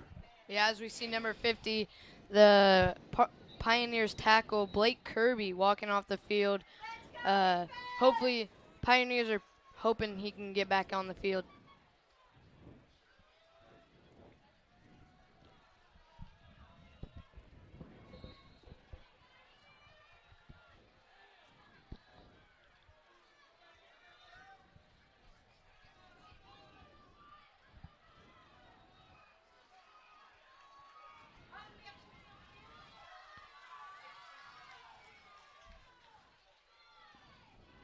Ollie Taylor fakes it, rolls out to his right side. He's going to scramble, but he had Peyton Williams, and he gets rid of it. And Peyton Williams in the end zone. Touchdown, Peyton Williams. The first time we've seen that connection all season for a touchdown. Ollie Taylor to Peyton Williams. And now, awaiting an extra point, it will be a one-score game. Another great job by Ollie, keeping us cool there and just being patient. And Peyton's guy tried to attack Ollie, and he just dumped it off to him, and it worked out well for them. Yeah, good play by Taylor there, making the defense think he was going to run that, and then throws a absolute dime to Peyton Williams and gets that touchdown. No Pope's extra point is good. So the Warriors are going to only be down a field goal now. Pioneers will take over on offense. We'll see what the Warriors can do on defense. Last drive, they got lucky with a fumble recovery. So we'll be back here on Whiteland Beat Sports Network in a moment. Some people see a huddle in the locker room. We see a second classroom. Some see a student athlete on the court. We see a future leader in the community. You see, high school sports in Indiana are special. That's because they're about learning and growing, not just winning and losing. Fans, I'm Commissioner Paul Neidig. Support education-based athletics in Indiana by buying a ticket to your high school's next athletic event.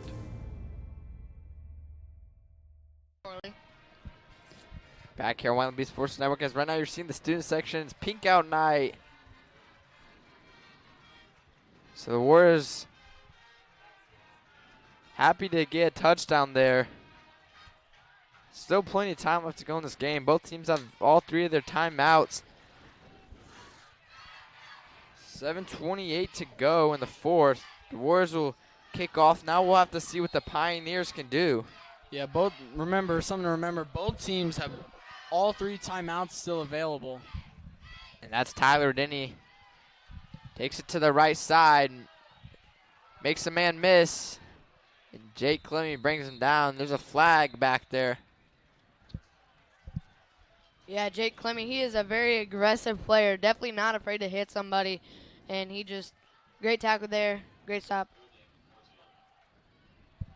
So holding on Mooresville, it's going to back him up. They're not going to start with the greatest field position. But it's all up to the Warriors defense here to see what happens.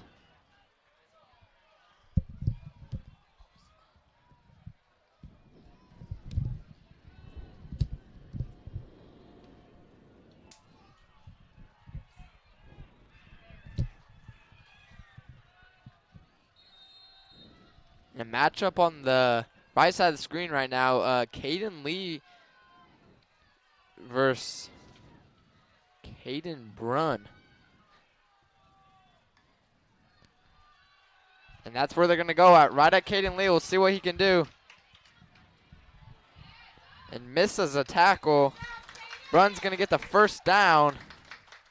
So that's where you're going to get there. You might get better pass coverage from Caden Lee, but tackling-wise, you want Eli Taylor there to get a stop.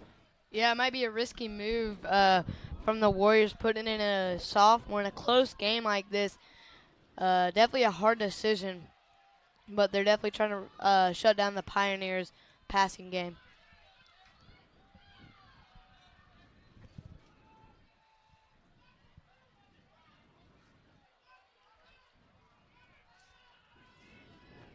And Cruz by himself in shotgun formation. He's going to go up the middle. Nothing going for him there. Met by a swarm of Warriors.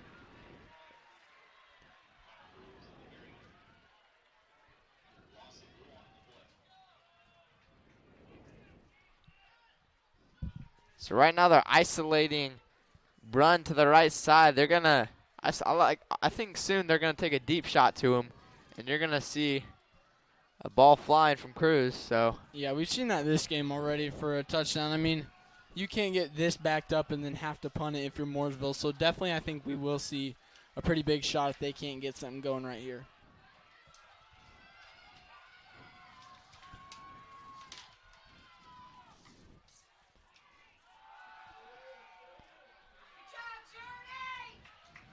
And that's Thompson's first reception of the night, if I'm not mistaken. He's been in a lot, has been targeted a couple times, but I'm pretty sure that's his first reception.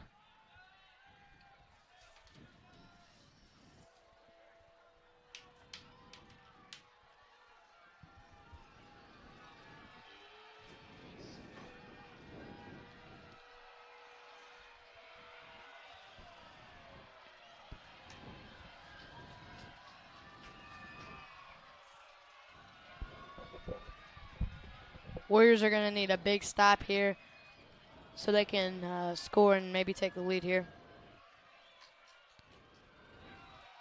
Looks to his right side, overthrown to Thompson. So a decision to make. It's 4th and 5. Pretty good coverage there. And I think you have to punt this ball away.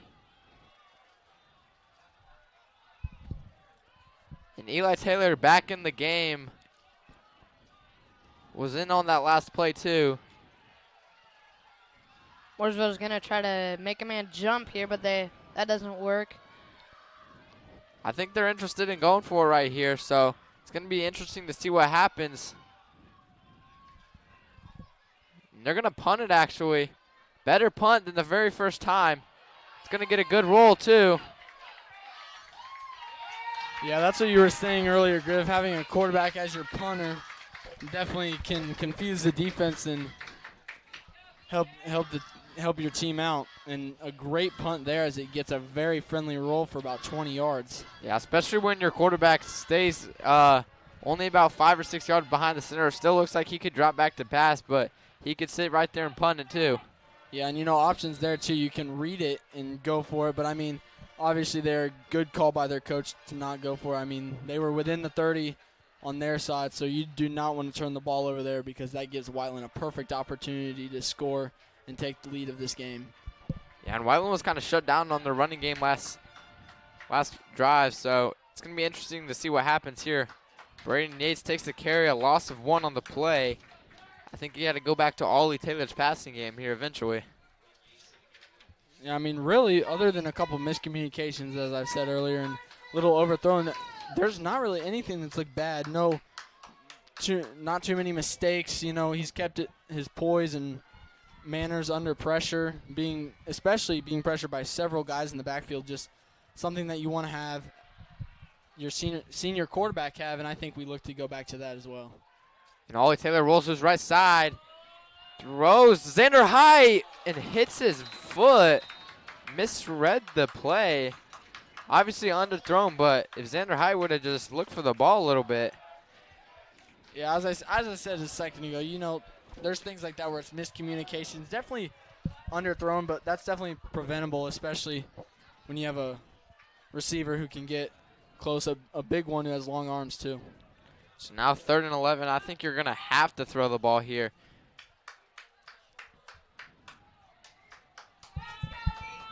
Yeah, the Warriors really needed that completion right there, but they just couldn't get it. And Ollie Taylor throws the right side. Eli's there. It's a hitch route. It's going to be about 4th and 4.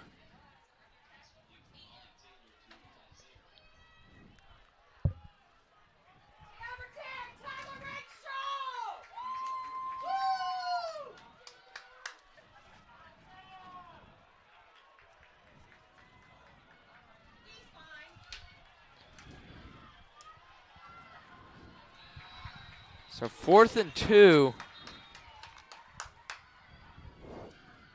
There's going to be a timeout. 3:41 left to go in the 4th quarter. The Warriors have a drive to finish, so it's going to be an interesting game, and we'll be back here on Whiteland Beat Sports Network. Some see a student athlete working on a shot. We see a powerful lesson in persistence. Some see a student preparing for success on an exam. We see a student athlete preparing for success in life. Proud to keep education in front of athletics since 1903. They've been stopping the middle of the We'll be back. We're back here on Whiteland Beat Sports Network. The Warriors down 3:41 left to go. 3 timeouts still. A lot of field to go still, and this is one of the biggest plays of the night. This is the most crucial play we've seen all night. I mean, they have to get it here, or this game is pretty much over. And like I said to Gabe and Mason, Jordan Palmer better be in that game. And he has a big lane ahead of him. Nobody in front of him. Tyler Denny finally brings him down.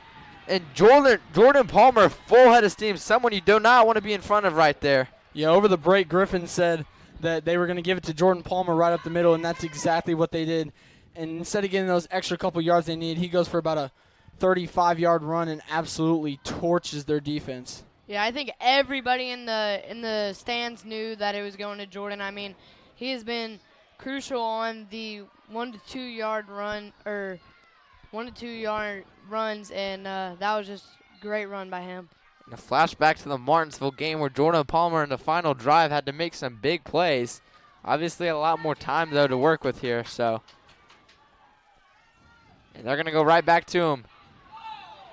That time he's hit hard, only about a gain of 1 or 2. And I'll tell you, this Mooresville defense has they got some big guys that can stop him, actually. Yeah, we got to remember here too. Jordan can play both sides of the ball, and it's important that they keep him rested too, because he's a crucial part of their defense and their team captain.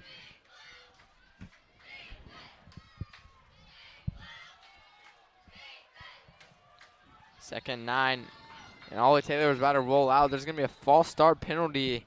Some of the Warriors are saying it might be an encroachment. No signal yet. And it's on the Pioneers. It's going to move the Warriors up 5 yards.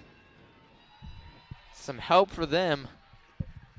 Yeah, the second half somewhat turned the pages. Now Mooresville is getting a lot more of those flags thrown on them. The Warriors have gotten a bit better considering the first half. They had several bad calls that really hurt them in this game.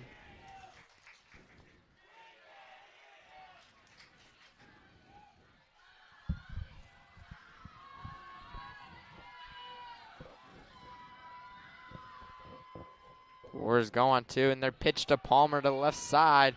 Jordan Palmer, not a lot going there. Just about 2 yards on the play.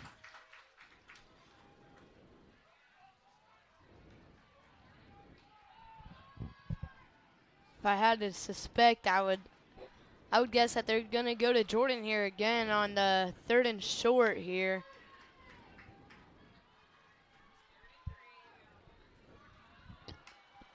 And I think it's not going to happen, obviously. As you said, Mason, they go right back to Jordan there and gets the first down. I was thinking maybe a Tyree Nolan sweep right there to the other side. Maybe get them from sitting in the box. Yeah, the Warriors are doing a great job here driving down the field and wasting a little bit of time, but they're going to have to speed it up with only 1:40 on the clock. They're definitely going to have to speed things up to try to get the touchdown here. Yeah, that's one disadvantage of being a run-heavy offense. When you get in late-game situations like this and you have to convert, it's hard. And Nolan, 1 minute to beat. Nolan down the sideline, end zone, touchdown Tyree Nolan. Something I just said, give him the ball. And the Warriors take a lead late. 1:19 to go. No flags. So the touchdown should stand. However,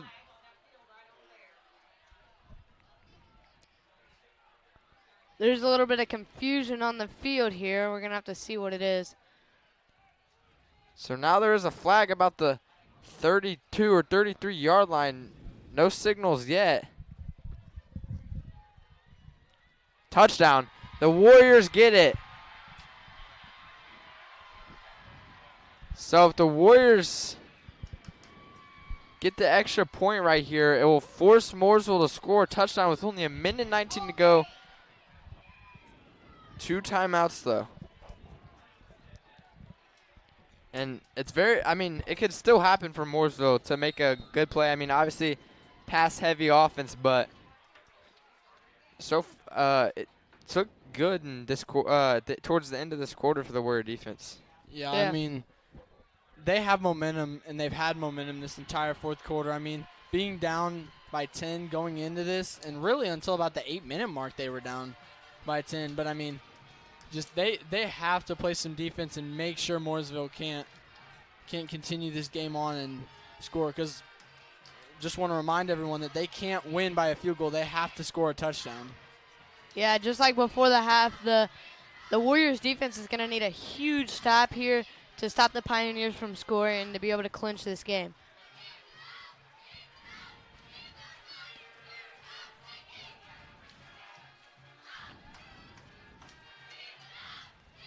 So 1:19 to go. Cruz going to have some weight on his shoulders here. Yeah, I mean, in the fourth quarter of a football game, 1:19 can feel like an hour and 19 minutes, because with going out of bounds, having timeouts left, incompletions, all things like that that are part of football that can make a game feel forever in the final moments. Yeah, we're definitely going to be looking at some long passes here from Mooresville to try to get some long plays so they can have as much time as they need to score. Ethan Boone kicks off. It's going to be to Tyler Denny.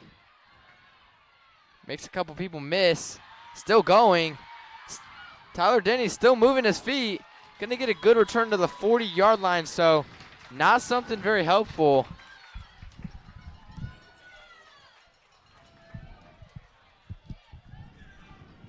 Definitely helped out his quarterback right there, but still only 1:09 to go with 2 timeouts for the Pioneers. Yeah, the Warriors are going to put Eli Taylor back in the game. Yeah, Eli's been in since the last drive.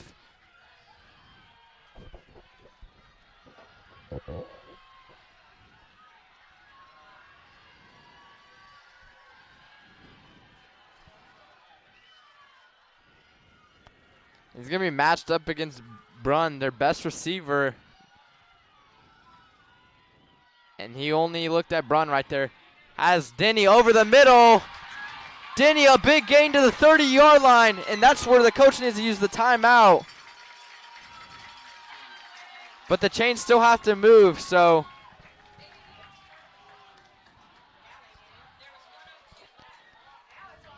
.55 seconds to go.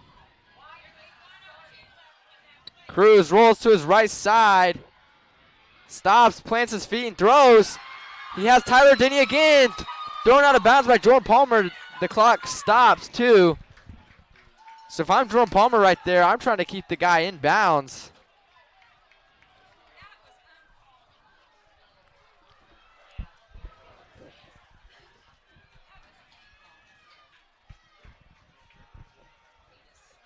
So a 4-point game right now. 42 seconds left to go. Mooresville still has 2 timeouts. 13 seconds left on the play clock. Cruz looks left, throws a screen pass, and he's got some room. Gets outside to about the 10-yard line, and the Warriors defense in shambles right now. 34 seconds left to go on the clock. The Warriors need a huge play here. And the Pioneers cannot afford a penalty right now. Or a turnover. If I were the Pioneers, I would maybe stick to the run game here. Try to limit the amount of turnovers. Cruz in shotgun. He's going to run a draw to his running back. Maybe not the greatest play, but they're going to get the first down, and they're going to use a timeout. I think that's a good use of timeout right there.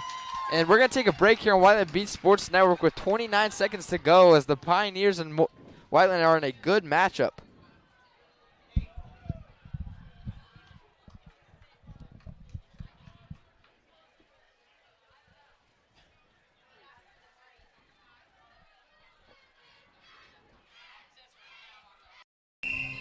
Some see a student athlete working on a shot. We see a powerful lesson in persistence. Some see a student preparing for success on an exam. We see a student athlete preparing for success in life. Proud to keep education in front of athletics since 1903. We're in for a good one here. Back on Whiteland Beat Sports Network. The Warriors up 4 points with 29 seconds to go.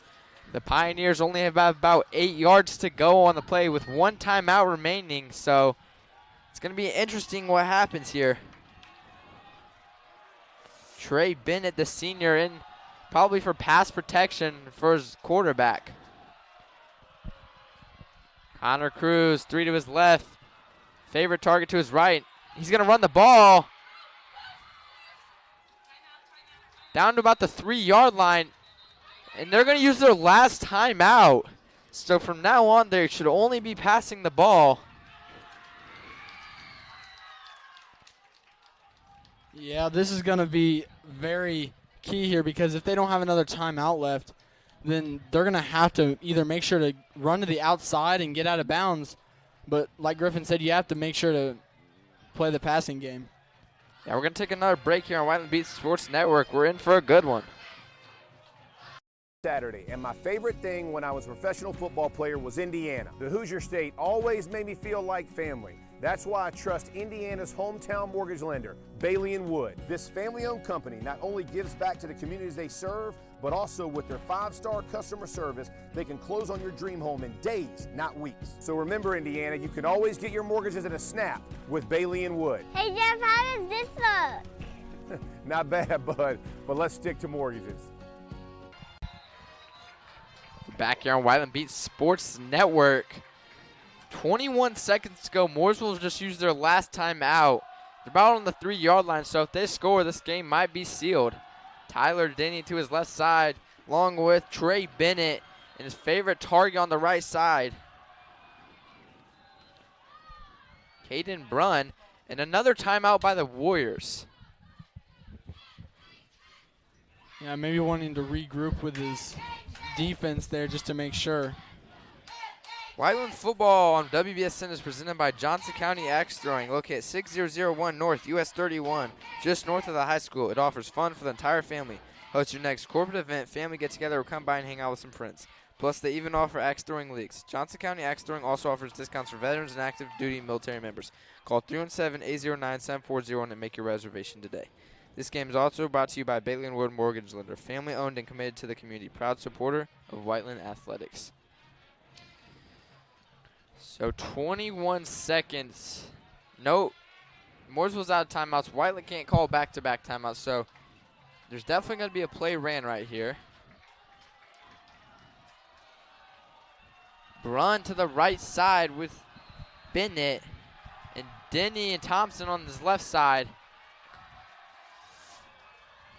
Bennett moves over to the left side, isolates Brunn by himself with Jake Clemmy, and they're going to throw a toss-up ball. And Brunn, oh my gosh, an insane catch. Gets his feet down and everything. Touchdown, Mooresville Pioneers. Perfect ball placement, perfect catch. Just an amazing play right there from the Mooresville Pioneers. And nothing wrong with Jake Clemmy's coverage right there. Amazing ball placement, like he said, and a great catch. Even getting his feet down is really crazy right there. That was a great catch again, like they all said, by Brunn. I mean, amazing effort there.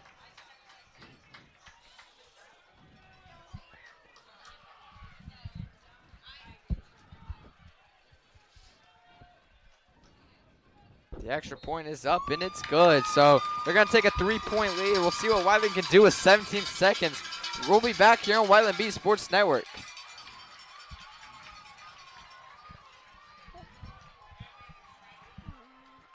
I have an opportunity to do something special, and I want to be part of it.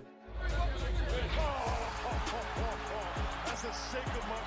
The basketball. Lob it up. Yes. Throw it down.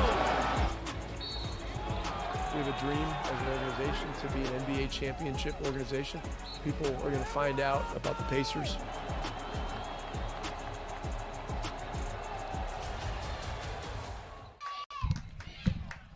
We're back here on Whiteland Beat Sports Network. So 17 seconds to go. The Warriors have 2 timeouts.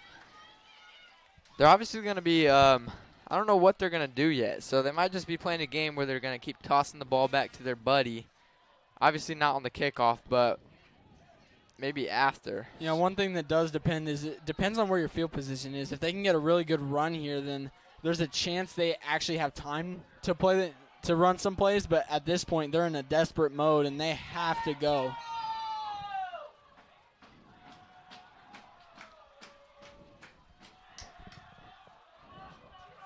It's a squib kick to Clayton Ratliff. He pitches to Blake Riddle. Blake Riddle's still going. Finally brought down about the 40-yard line.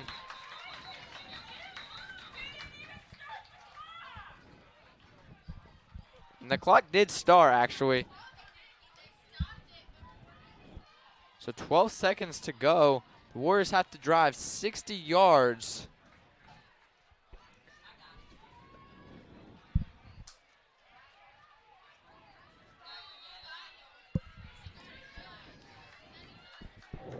Yeah, there's not much option here for Whiteland except to absolutely throw a bomb. But then again, they haven't executed those very well this season, so it has to be on point and on key here. So Eli Taylor just throws a hitch right to Eli Taylor and goes down. Timeout, 7 seconds to go on the clock. I mean, the Warriors get 20.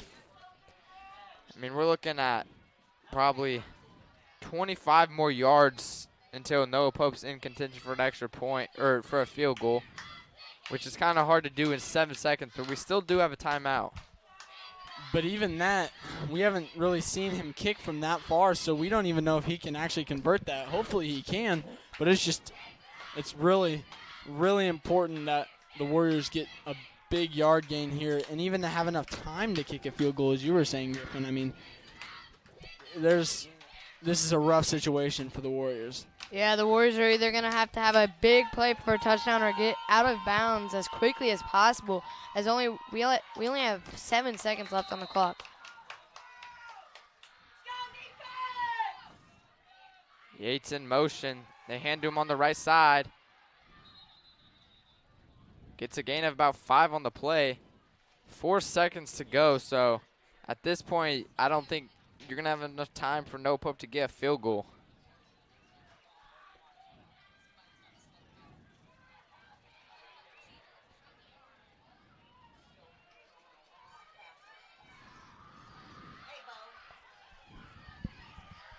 Yeah, this is going to have to be a huge bomb downfield for the Warriors to win.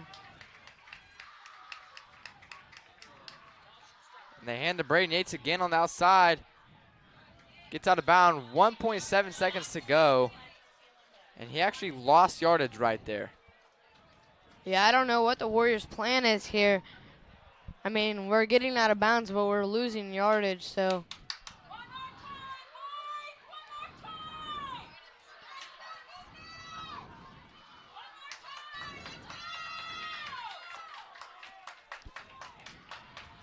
So Brunn back there at safety. Also Tyler Denny back. They're sending all their DBs back there for coverage. So I think you go with the short route right here and then play a game where you're going to keep pitching it back to your teammate.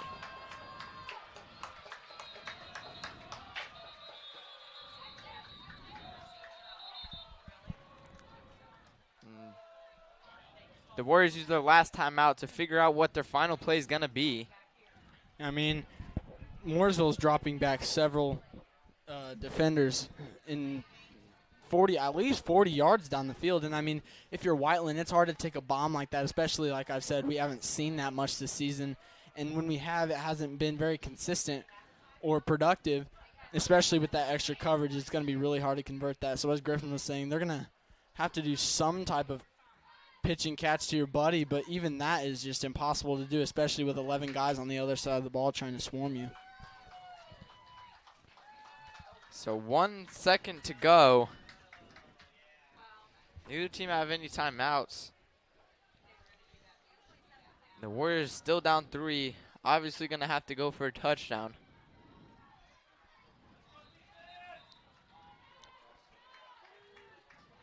Yeah, we can see the Pioneers drop back all of their DBs here. So it's going to be hard for the Warriors to get a touchdown here. So I think they're just going to go with a pitch to Jordan Palmer and then work from there. They're actually going to pass it. Ollie Taylor's just going to rush. Stays in bounds so far. Finally brought down, and the game is over.